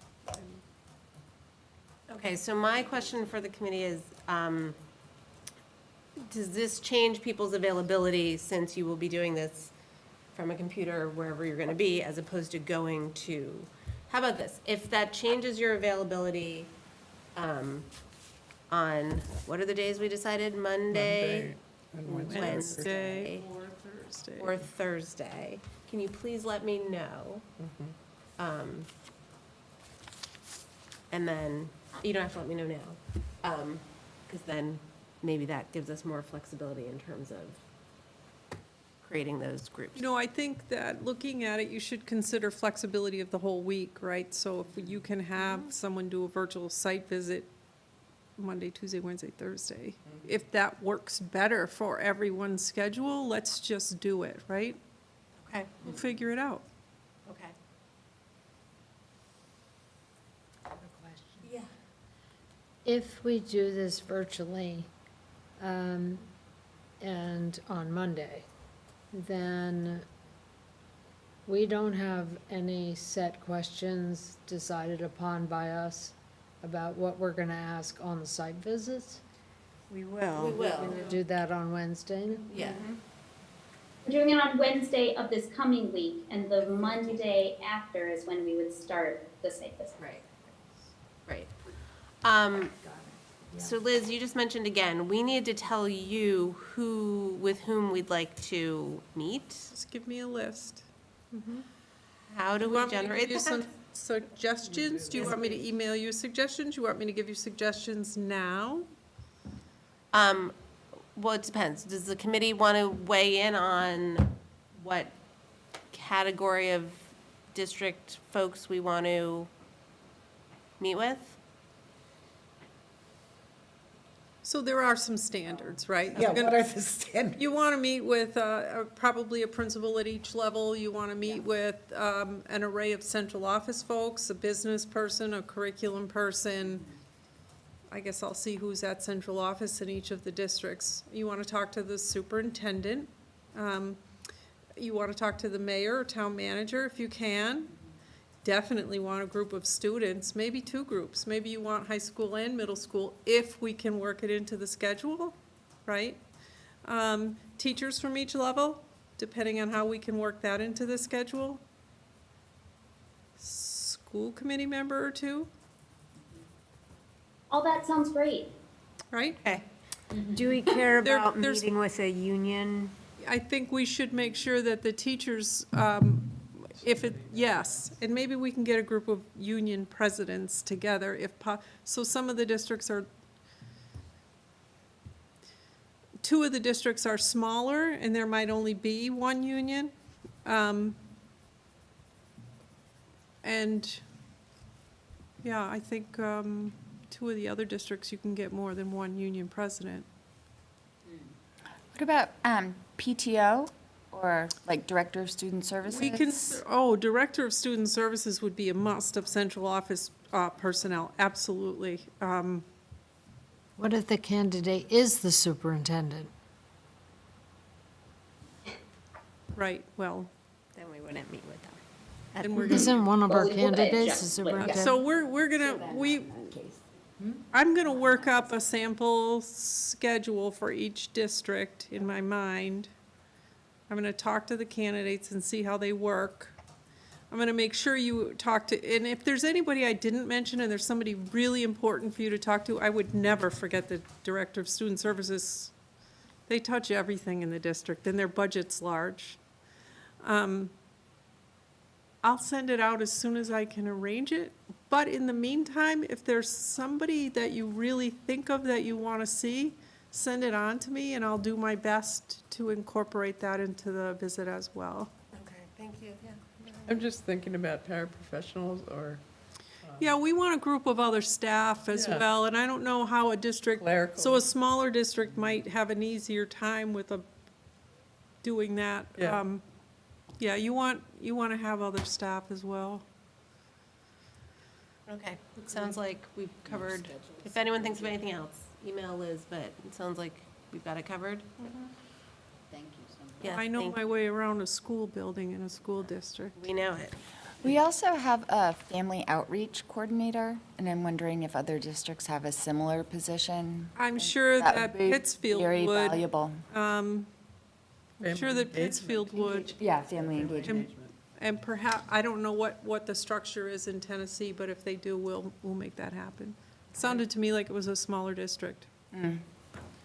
Liz, is there any other things you need from us tonight? Gosh, I don't think you need to make any more decisions tonight. Oh, we have to. Yeah, you do. Not with me. Unfortunately, that's not true. We don't need to make more decisions. If it makes you feel better, I'll stay, well, let me see, with you for the rest of the meeting, I don't know. Go home. Thank you. You need to go. Okay. home. Very, Thank very, you. very much. Thank you. Thank you, you know Appreciate what, it is tight, we're going to get it done. I think you'll all be satisfied with putting the deliberation off until Monday. Thank you for that, we appreciate it. I'm here, I'm at your service. Thank you, Liz. Thank you. I don't sleep either. Okay, we can move on to D, which is vote to approve 2023-2024 academic year calendar. And Dr. Pearson Campbell. I'd like to thank Michelle. She worked very hard on this. We're still waiting on the MCAS dates, but we might have to change over time. And to be shared it with the principals and the alt team. So hopefully you'll be able to look at the calendar for next year. So this is the link. Let me see if I can share my screen. Does anybody have any questions?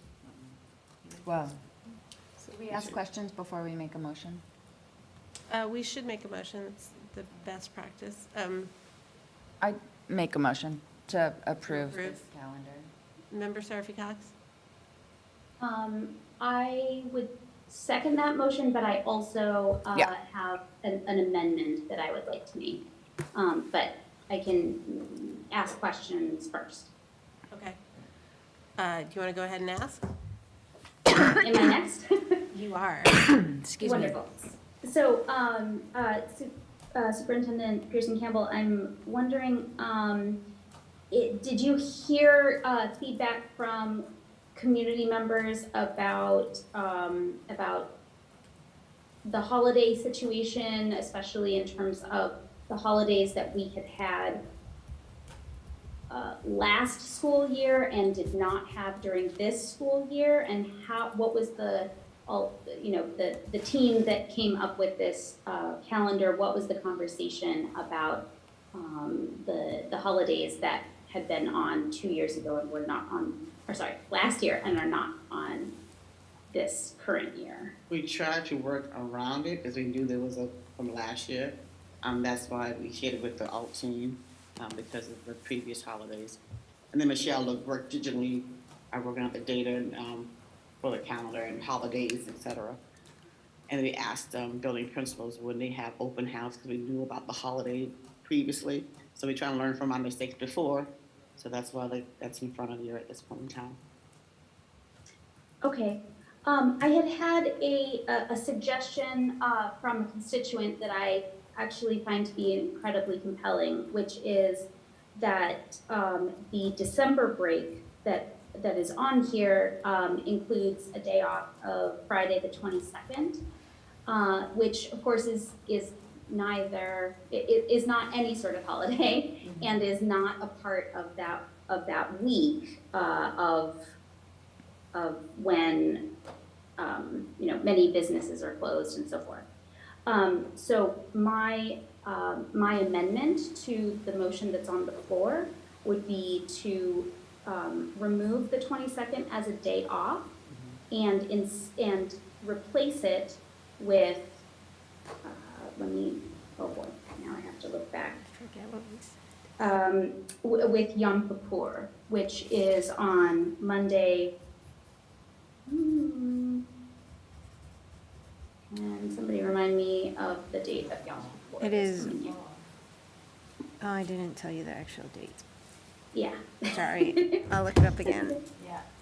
I had looked it up at the time and thought, oh yeah, that's perfect. And then didn't write that down. And just for people's reference, Rosh Hashanah is on a weekend. Oh, Yom Kippur is Monday the 25th, the day of? Yeah. Starts Sunday night, but the day that we would take off would be Monday, the 25th of September. And just so folks know, just in support of Member Seraphy Cox's amendment, the next year, Rosh Hashanah is on a school day, but Yom Kippur is on a weekend. so, Yeah, I'm sorry, go ahead, Member Davis. Oh, and so I made, that's as an amendment. So just before Member Davis speaks, if there's a second or not. for my Second, amendment. that. Well, you don't need a second if it's friendly, right? Either way, regardless. Do you want to make it friendly or not friendly? How about we not make it friendly so that we actually vote on that piece Great. and then we vote on the whole calendar? Can I get clarity on that motion? Yes. So the motion is to have December 22nd not a day off. So December 22nd would be a school day. And then replace that with a day off on September 25th in celebration of Yom. Thank you. Member Davis. I guess I would want to say, I really appreciate that, the creative thinking and problem solving of that, especially regarding the 22nd not being the day of anything except more good long vacation, which is welcome. But I would question, well, I should have scribbled this down like I usually do about my comments. A great deal of the feedback that I received from constituents regarding the versions of the calendar, when we had a variety of new holidays and then they were changed back so that they weren't on there, had to do with the picking and choosing of whose holidays. And that would be my concern, that if we figured out a way to incorporate or add to the calendar one of the Jewish holidays, that doesn't address the Muslim holidays or any other holidays that I received valid, heartfelt, beautifully written letters about as well. And so that would be my concern, that it addresses my concern, for my kid. Were she still in school at that time, but it doesn't. So that would be my hesitation. I don't know where I land on it exactly, but it was something that I heard a lot when we did that. I remember those Muslim weddings and other ones. We'll go to Member Goldman and then those on the screen. Emily, can you speak to what you recall as NASA's position on this? Was it, I recall a conversation where they were interested in holding to the federal calendar of holidays, which I don't think the 22nd is a part of. I don't know if NACE has made any public statements about holidays.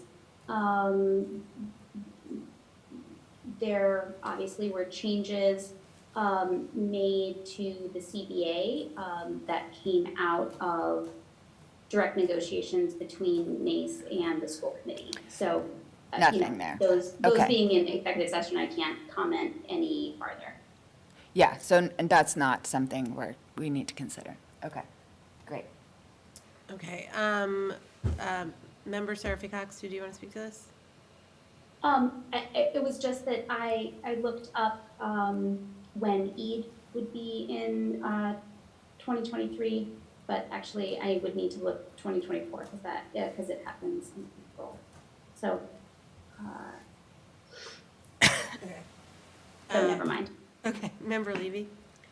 I have two questions, not to the amendment, so do you want me to ask them or wait? Why don't you wait? Okay. Member Stein?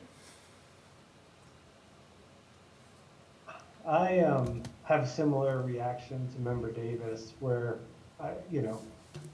personally, I like the idea of the board being off, but I am pretty uncomfortable with making that kind of substitution and not considering other holidays and Eid, or there's a number of Hindu holidays. There's just a lot of holidays that members in our community celebrate, and it does make me uncomfortable just putting one additional faith holiday on the calendar.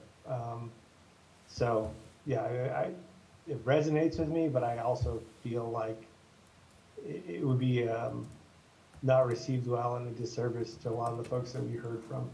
So yeah, I feel similarly to Member Davis. Member Gazy.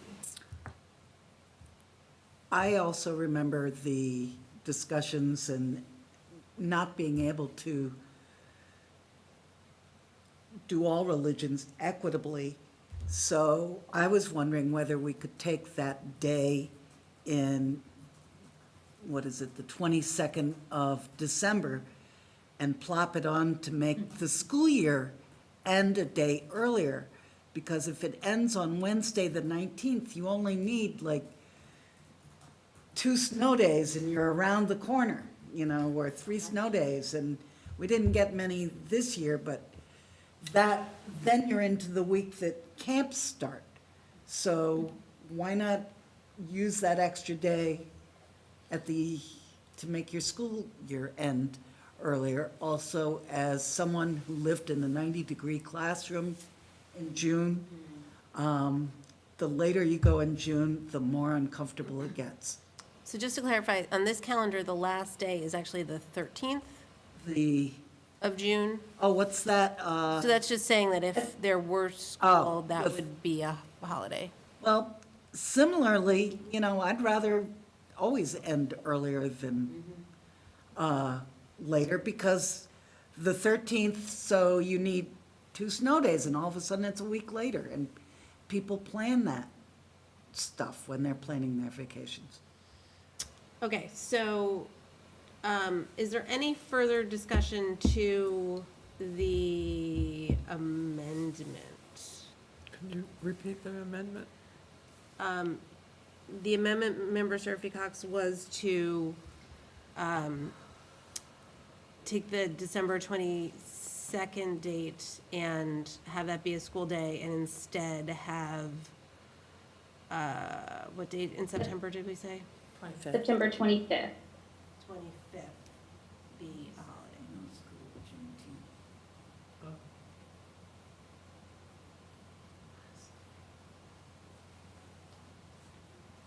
Still, your hand is still to something else? Yeah, something else. Okay, and Member Gazy, is your hand up for something else, or still? No, is there that's any- just okay. me being sloppy. Okay, so is there any further discussion on that amendment?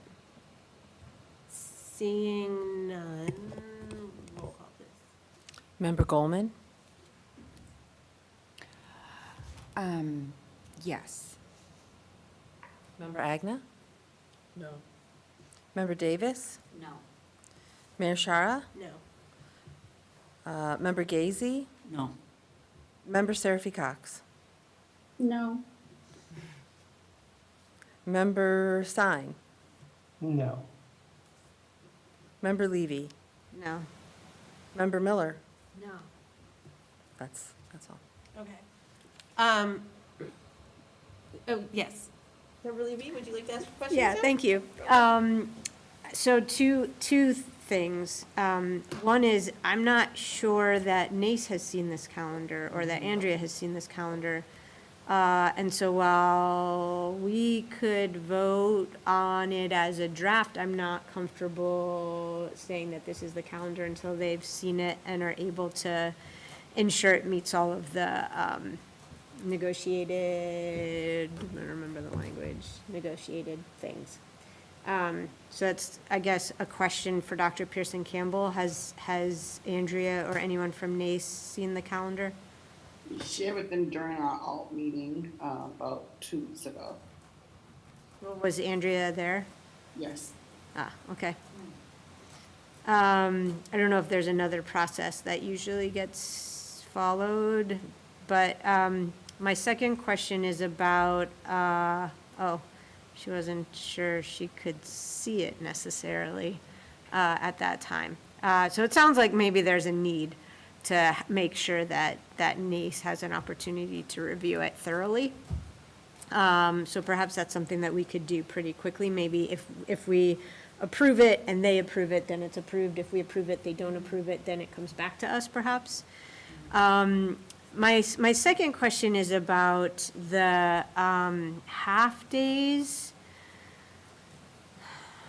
did you want to say something about the half-days? Let me say something. like you want to say something about that. I'm going to say something about the half-days unless. say something about Okay, great. I didn't want to steal any thunder. Okay. The half-days typically have been on Wednesdays. When I look at this calendar, sometimes they're on Thursdays, and sometimes they're on Wednesdays, and sometimes they're on Tuesdays. Sometimes they're on Mondays, maybe. It's really hard to, it's nice to be able to plan to say, I know that every second Wednesday is gonna be a half day and I've gotta plan the childcare. So it's a question, again, Dr. Pearson Campbell, is there a reason why they're kind of all over the place? Learning time, so you're not missing the same every Wednesday, the same class period. So that's what they spread it out for the principals to look at. Is there a way to accomplish both? Probably not. Is there a way to have some kind of regularity? I can reshare with the alt team, but that was their suggestion, that they wanted to spread it out so the kids weren't missing the same every Wednesday that half a period of time. But we can change it. I can ask the building principal to look at it again. Yeah, no, I mean, it does make sense. I'm just not sure if there's a way to. Especially the specials. Yeah, the special. Yeah, if you miss all your PE or all your art classes, one class bears the brunt, and Yeah, I get that. Well, then,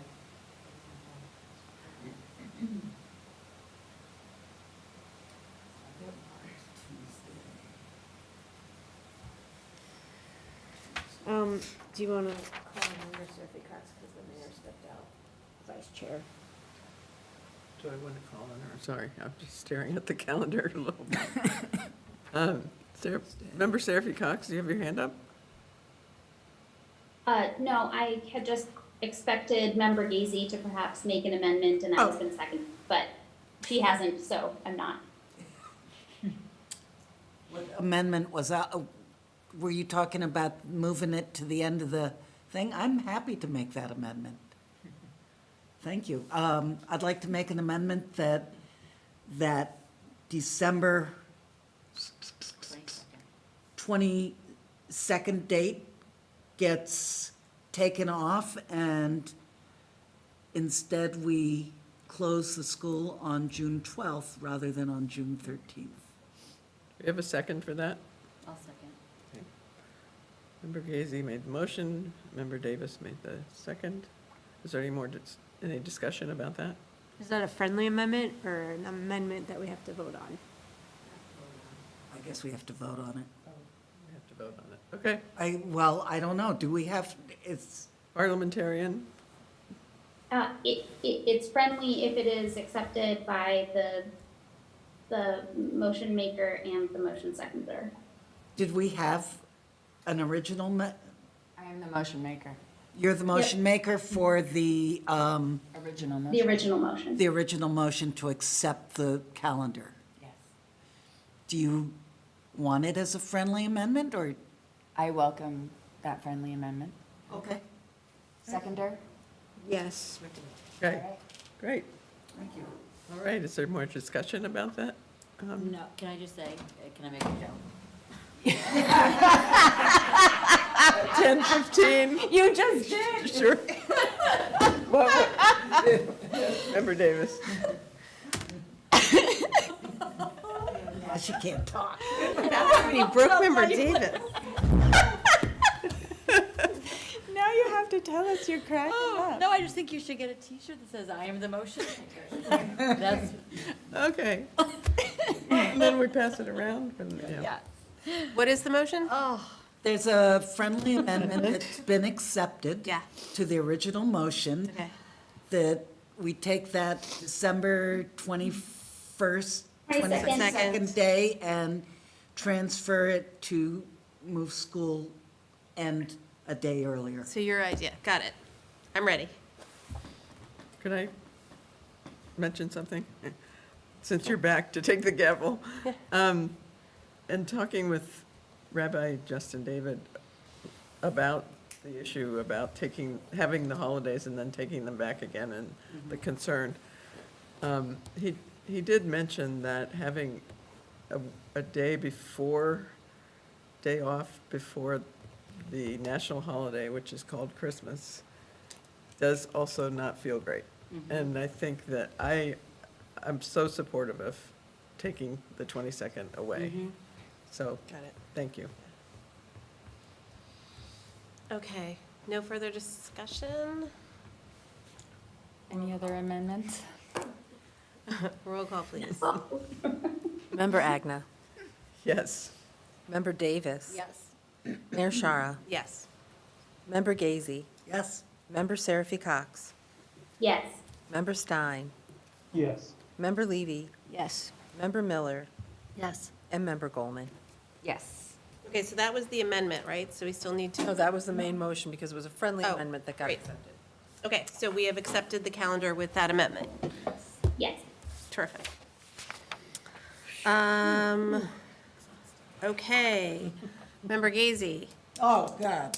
Okay. A vote to refer the development of a policy regarding condom distribution by nurses at the middle school. Member Gazy. School committee received a letter from Emma Martin at JFK and 34 other teachers, paras, and staff at JFK, asking that condoms be made available to sexually active 7th and 8th graders at the middle school. Currently, we have a policy, we have something that is written in the student handbook on page 26 that condoms will be available to,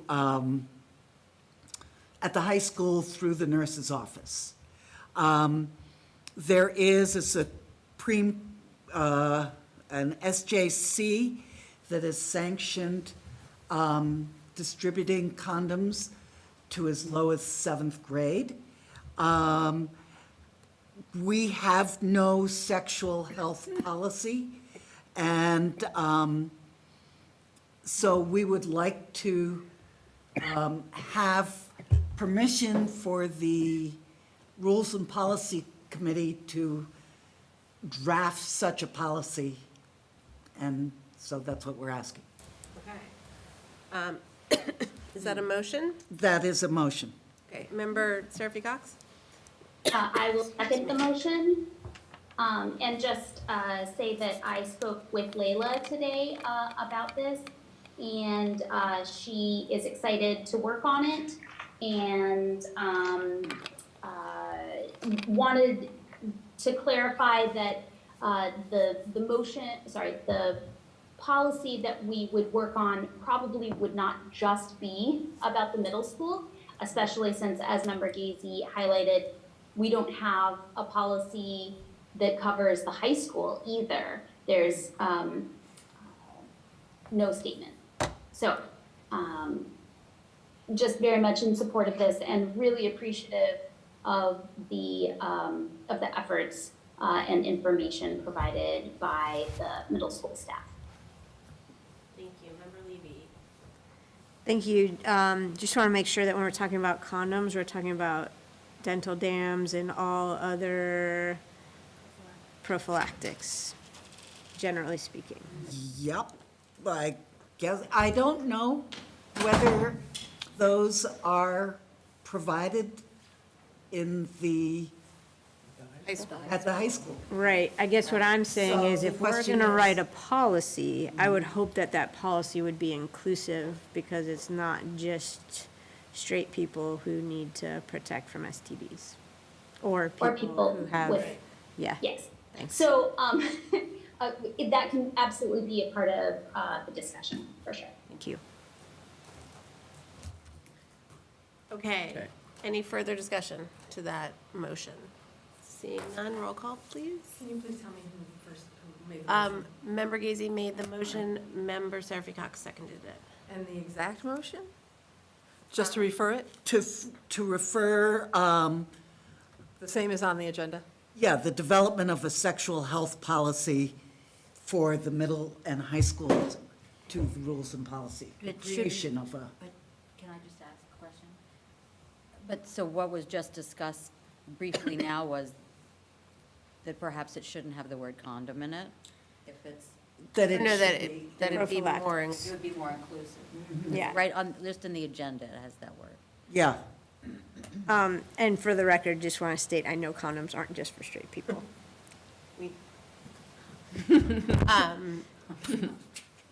okay, everyone clear on the motion? Yep. Roll call, please. Member Davis. Yes. Mayor Shara. Yes. Member Gazy. yes. Member Seraphy Cox. Yes. Member Stein. Yes. Member Levy. Yes. Member Miller. Yes. Member Goldman. Yes. And Member Agna. Yes. Okay, that has been referred, thank you. Up to an update on the retreat and member Agna. Yeah, I think I did update it, but just to remind people that the next one is March 15th, 6:30 at Collaborative, where we were before, facilitated by Sapphire De Jong and Tom Chang, who have identified themselves as the people who will be. And I know that they're anticipating they're going to be working on the rubric. I can also inform them that we were going to try to do the questions and the questions for the site visit too, the interview questions, to see how realistic that is. But I think that if we ask if we can do it, then I would guess that they can try to help it, make it happen. So does it have an end time, 9:30 or 9? The last time it was 5 to 9, that was a long one. Then the second one was 6:30 to 9. I'm assuming 9. 9. Great, Thank you. thank you. Okay, G, vote to approve legal contract increase. Dr. Pearson Campbell. Hello. So Miss Bobby Jones received an invoice from our legal department on a legal line, and that should be included in your packet. I know Bobby's, she's still there. There you go, Miss Bobby. All right, so what we're looking for actually is that we had an original 3-year contract with the legal service for $140,000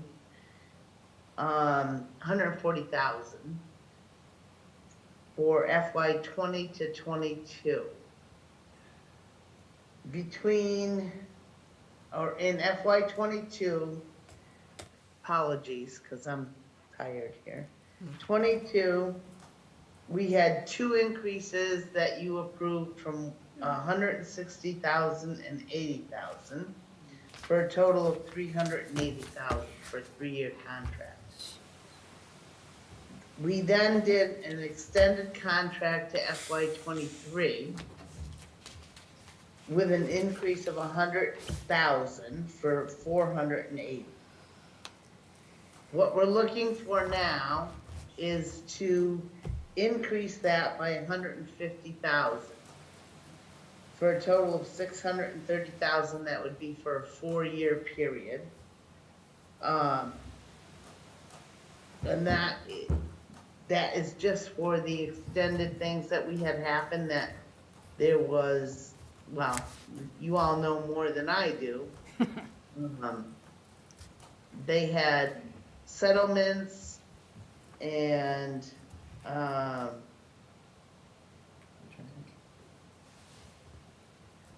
so settlements that you had, Title IX things that you had. There's a bunch of Title IX situations going on. Right now? Set of legal agreements before I arrived here. So when I arrived here, we had like 9 or 10 cases. So we still needed to finalize that. So that's the reason why. So when they came in, they gave us a list of what needed to be solved through Layla.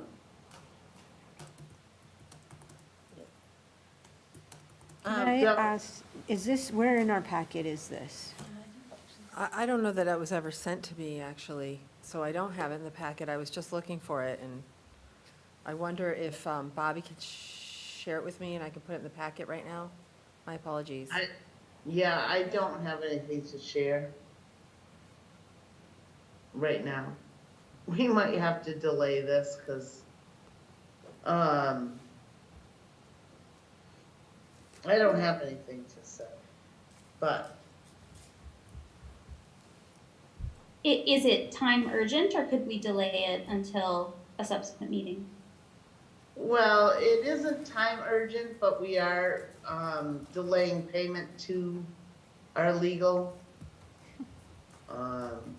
because of this, which is not necessarily terrible because I'm sure they're used to delayed payments. But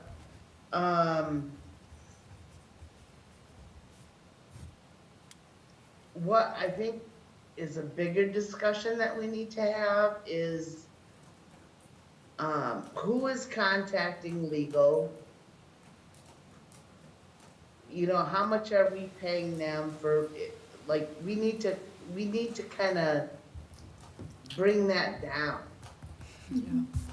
We need to kind of control what we're doing with our legal. And then maybe futuristically, we need to go out to bid.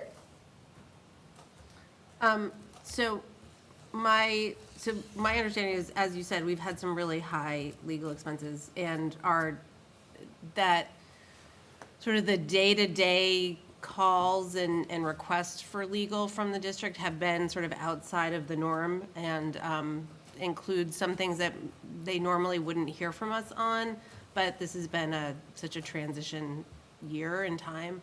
But to your point, Bobby, I would like the committee to sort of either finally tackle the norms and include this in the norms, or at the very least, create procedures around engaging legal counsel. That school committee members contact the attorney directly is highly unusual, I've been told by MASC, and districts usually have a process or a policy that all requests go through the superintendent or the chair or vice chair or some combination. So that is something that we should really look at and figure out how we can limit some of these kind of, so every, it's legal, every call, email, request costs. So we need to figure out how to limit those interactions. Right. And it's every little thing. I mean, we could have a principal that just contacts the lawyer with something that maybe we could have answered. Right. Without needing to do that. So there is maybe a lot of potential waste there. Yep. Yeah. Okay, Member Stein? Yeah, Bobby, I know you don't have the document or stuff, but just one clarifying question and then a comment. And I'm trying to understand if the total figure was, I think, 630 over 4 years. Does that figure include the cost of settlements? Or is it just fees to the attorney for, billable hours? Mostly billable hours. The settlements that I'm aware of have gone through a different line, but I haven't really looked at the past years before I came. So, but for me, yeah, mostly billable hours. Okay, and then, I know that a number of members have asked for an actual breakdown of legal costs to identify if one of the key drivers is actually school committee members or others calling the attorney and getting guidance on specific issues. And so I would really want to see some empirical evidence of what our costs really are. And, I have more thoughts about what limits or non-limits should be put on that given sort of the experience that we've all had and sort of the necessity to engage counsel to avoid other problems or to compel action. And yeah, I would be opposed to like a tightening that prevented And this is the school committee's attorney, it's the district's attorney. And I think we need to be really careful. I want to see empirically what that's actually costing us versus the plethora of other things that are hitting our bottom line in the legal category. I want to see how big of a driver it is. And so part of that is if we're getting billable hours, let's categorize the hours. I know people have asked Layla for this before.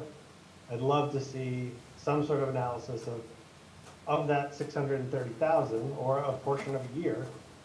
What are the billable hours attached to? Which projects, which items? If we have to review it in an executive session, fine. But, you know, we need to actually understand what the costs are. And I do have that started, Great. so.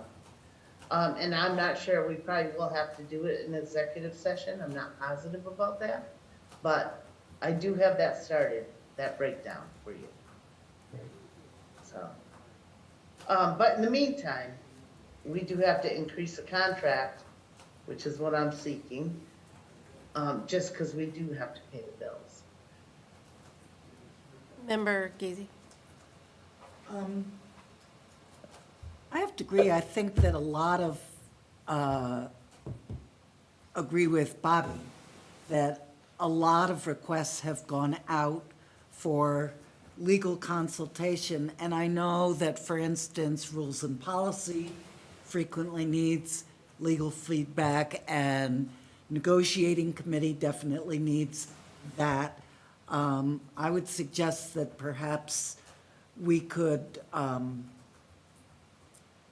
make it, you know, the chairman of those subcommittees copy or send first to either the mayor and or the superintendent their proposed questions, which then gets forwarded on by them as one way rather than, I mean, otherwise, you know, that's what I think. Okay, thank you. So is there a motion to approve this increase for tonight, or? I move to table this until our next meeting so that we can get a little bit of a clearer detail of what we're approving. And I don't know if this is possible for the next meeting, but I do think I agree with Member Stein that I would like to see a breakdown of how these hours are being spent, to whatever degree they're able to share, given the attorney-client privilege. But if it's, how many hours are school committee members asking questions, how many hours are principals asking questions, or the superintendent asking questions, or what have you, just to get that breakdown. That was a long motion. Motion to table until next month where we have more information. Okay, motion's been made and seconded. Any discussion to that motion? Okay, roll call. Annie? Mayor Shara? Yes. Member Gazy? Yes. Member Seraphy Cox? Yes. Member Stein? Yes. Member Levy? Yes. Member Miller? Oh, Member Miller? Oh, sorry. Member Goldman? Yes. Member Agna? Yes. And Member Davis? Yes. And, oh yeah, that's the end. Okay, great. Okay, next school committee discussion topics? Anybody? Okay, seeing none. Future meeting dates. I'm gonna do my best with this one. Okay, so Budget and Property Subcommittee, Tuesday, March 14th at 4:30 PM on Zoom. Rules and Policy Subcommittee, Wednesday, March 15th at 4 PM on Zoom. I'm gonna add, it's not listed on the agenda, but Wednesday, March 15th, this is a retreat that school committee is doing. That's 6:30, and that is at the Collaborative on Hawley Street. I don't have the exact address in front of me. Then there are, so there will be a meeting on Monday, March 20th at 6:30. That will be candidate interviews for superintendent. There will be another meeting that week, either Wednesday, the 22nd, or Thursday, the 23rd, also for interviews. And there will be a meeting on Monday, the 27th, thank you, for deliberation on, and choosing a candidate to offer the position of superintendent to. Okay, then curriculum subcommittee Wednesday, April 5th on Zoom, budget and property Monday, April 10th on Zoom, and full school committee meeting April 13th, hybrid Zoom and in the JFK Middle Community Room where we are right now. And that's what we have for right now for meetings, yes. I just want to point out that I do not know the venues of these meetings that we've decided on, so that is going to be sent to you as soon as I figure that out. I don't know if Okay. it's available at the time. Thank you. Can you confirm the time for the budget subcommittee meeting? On the 14th? On the 14th, please? It is at 4:30. Thank you. And are we meeting on the 14th to discuss inclusive hiring practices at 7 o'clock? All right. I have it in there. Yes. Just everybody, Are you agreeing that it could be virtual? Was that a Zoom? Okay. March 14th, At 7. can you say the time again? Dina? So, 7 is what I mean, we can, That's what we said, I mean, 7, I know the mayor has somewhere she has to be. I mean, we have rules and policy at 4:30, I mean, budget and property. And it's 4:30 to 6:30. Right, so it's 2-hour meeting, so we have to do it at 7. That's about as tight as we can make it. okay. Thank you. But since it'll be probably virtual, then, On the 14th at 7, yeah. right? For Okay. equity in hiring. hiring practices. And can I clarify something else? You bet. So the 23rd no longer is the school committee deliberation meeting. It's like that piece that it's totally canceled. So, right, That's but now it's on Monday. potentially an interview. Possibly an evening. interview, Yes. but not a deliberation. Not deliberation.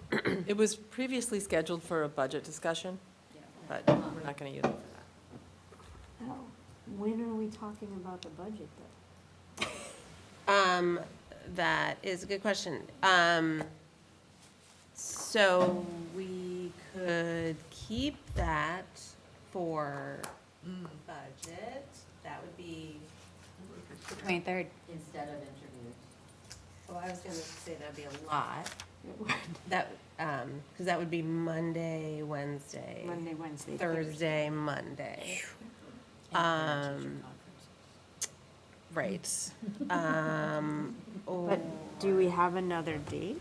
So Andy and I talked about this the other day. What did we talk about? Well, we Potential. talked about sending out a doodle for the week after that, so we'll have to nix the 27th on that. And then, it's kind of up to the mayor's schedule because mayor has city council on Thursday. I actually don't. Well, the 27th, I think it's unlikely that we would spend 3 hours deliberating. Well, I hope that we would not spend 3 hours deliberating on the 27th about the superintendent. So could we do budget and deliberations on the same night? We're, On that Monday. oh, on that Monday? Yeah, the 27th.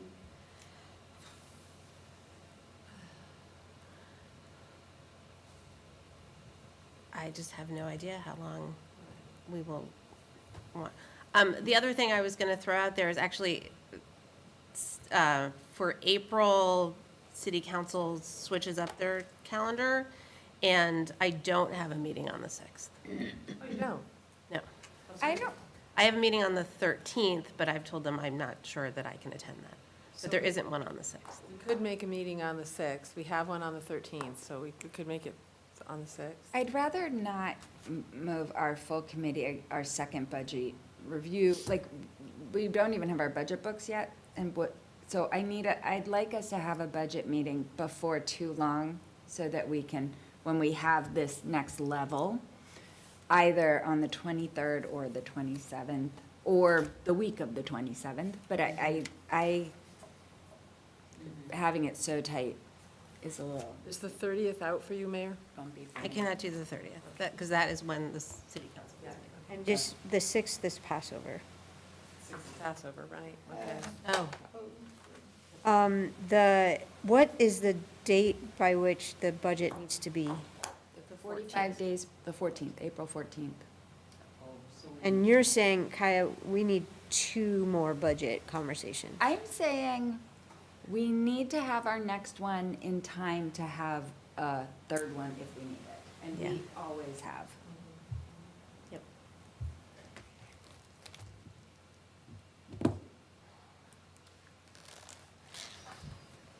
Is it possible to turn the Budget and Property Subcommittee meeting into? No, we need that meeting. Oh, I see what you mean, like to have that before Dina's presentation. So should we go back to the 23rd? 14th of March. The 23rd or the 20th? I mean, 7th. 20th or the 27th? So is Wednesday the 29th? Did you say the 20th? I didn't mean the 20th. Oh, okay. All, 20 the 23rd. 23rd or the 23rd or the 27th is what I meant. It was good. 23rd, we have something already, but Well, might be an interview. right. We could just say that it's going to be We could do it after the interview? If, oh, no, because it would be We're doing 2 Are we doing 2? interviews. Yeah. We're just gonna do 2 on Monday and then 2 on Wednesday or 2 on Thursday? We're not gonna do 1 Wednesday and 1 Thursday, right? No, great, that's better anyway. Well, To- so I we think. could do it on the night we don't do the interview. We could, that's just 3 long nights in 1 week. Well, can we do? Used to. I mean, I guess people just need to weigh in what their preference is. Or if anyone can't do the 23rd or can't do the, Well, Member Davis can't do the 23rd. I'll be late. Oh, That's the right. day that I would be late. Okay. I have parent-teacher conferences that are till 8, Mm-hmm. so I would just blow in after that. like Mary Poppins. Yes. All right, let's lock this down. Okay, so can you see the, Mike and Emily, we want you involved in this too, of course. Do either of you have a preference or a restriction for having the next budget meeting on the Thursday, the 23rd, or Monday, the 27th? No, I could do either. Okay. Same. Okay, thank you. So to Anyone- clarify, if it was on Thursday, the 23rd, that would be all that was done on Thursday, the 23rd. But if it's on the 27th, there would be, Deliberation and then Deliberation. budget. But if it's on Thursday, that would be the third day, third evening of meetings, because Monday and Wednesday would be interviews, and Thursday would be budget, and then Monday would be deliberation. And to be clear, the week of March 13th, we're meeting twice. The week of March 20th, we're meeting 2 or 3 times, and then again on Monday. So just looking at the week of March 20th alone, in a 7-day period, if we potentially are meeting 4 times. Yeah, so we could have the budget meeting on Monday, since we're already meeting that day, but, Yeah. but we're Week of the deliberating. 13th, we're meeting twice? Yes, because we're doing the inclusive practices, and then we have a retreat. 2 days, so the 14th and the 15th. So we're meeting, Subcommittee What's meeting. on the 14th?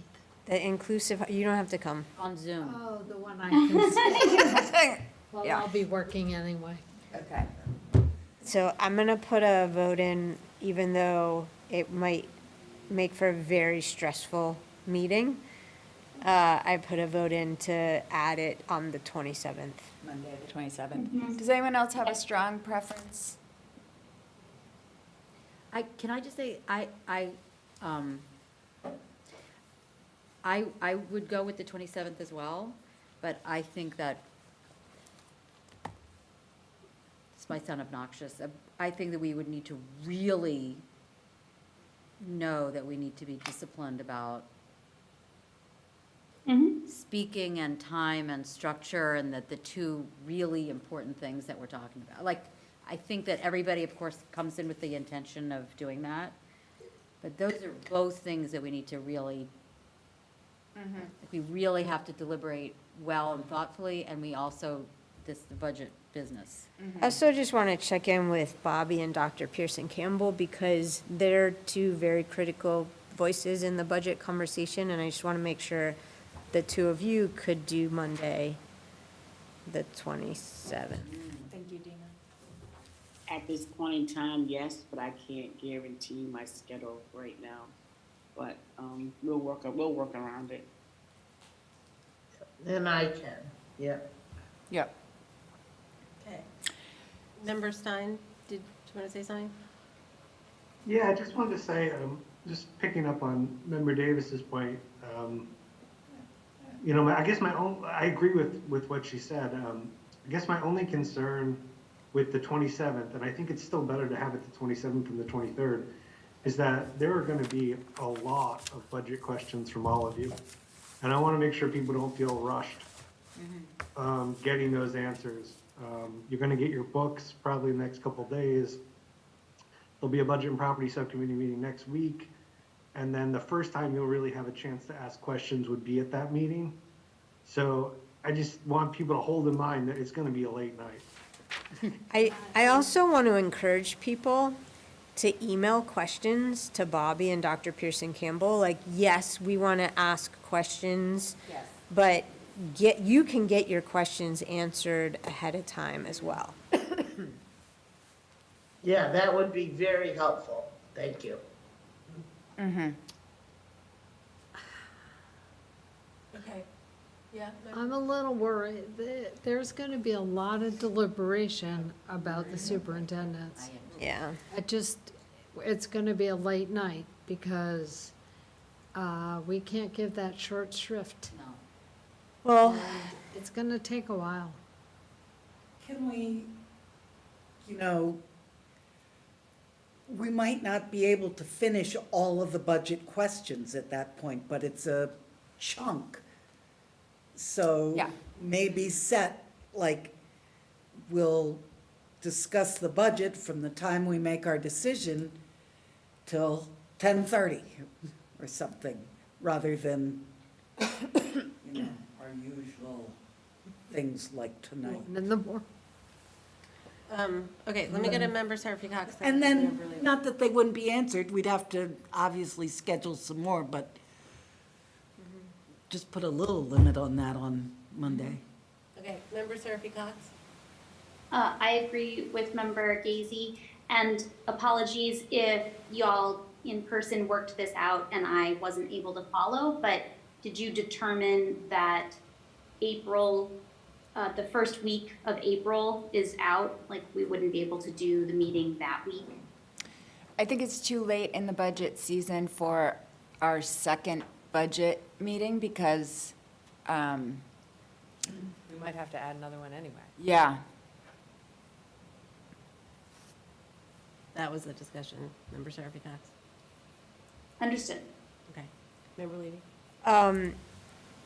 You know, is it better, I share people's concerns, is it better to have a deliberation meeting on the 27th and a budget meeting on the 30th? You can't do the 30th. Can't, the 29th?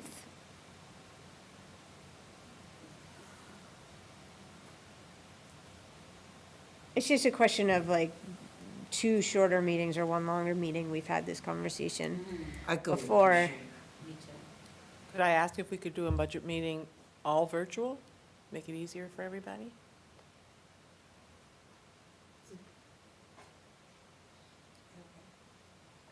For the second one, you know, not the one on the, that we deliberate, No, the one after that. I'd be happy with that. So Wednesday, the 29th, all remote. Any thoughts on that? I think that's good. I think it's good to have the two separate meetings. I think that's not too late for the second budget meeting. I think it's nice that it's kind of after the superintendent piece, so people can shift their minds to the budget. And I would just encourage, along with Dina, really encourage people to look at the budget book before the 29th. Yeah. And email questions to Bobby and Janelle, or even at least just spend some time with the book before the meeting.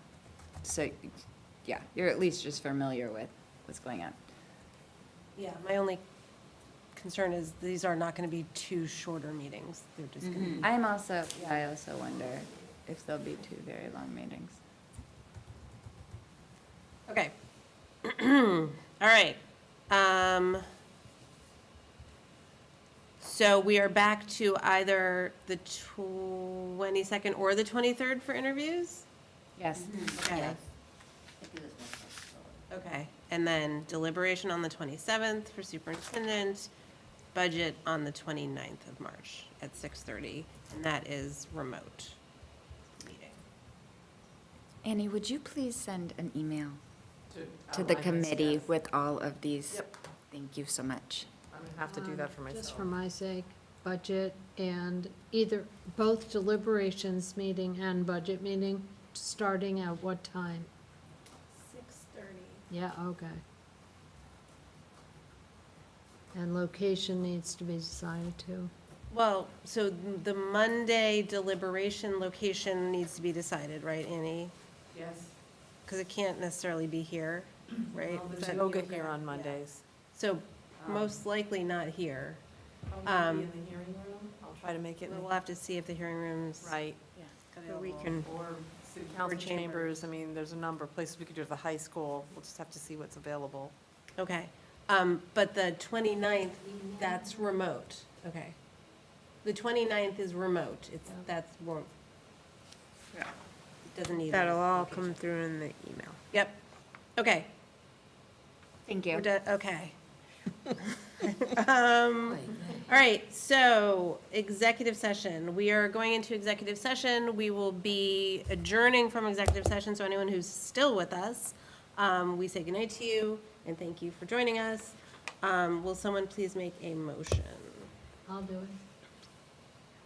Request to enter executive session pursuant to Massachusetts General Law, Open Meeting, Chapter 30A, Section 21A3, to discuss strategy with respect to collective bargaining or litigation if an open meeting may have a detrimental effect on the bargaining or litigating position of the public body, and the chair so declares. Second. Second. Motion made by, Miller. Thank you, Member Miller, sorry, I totally lost it there for a second, right there. And seconded by Member Levy. The chair does so declare. Again, we will be adjourning from executive session and not coming back into open session. Roll call, please. Member Gazy? Yes. Member Seraphy Cox? Yes. Member Stein? Yes. Member Levy? Yes. Member Miller? Yes. Member Goldman? Yes. Member Agna? Yes. Member Davis? Yes. And Mayor Shara. Yes. Okay, good evening, all. And This is what I need to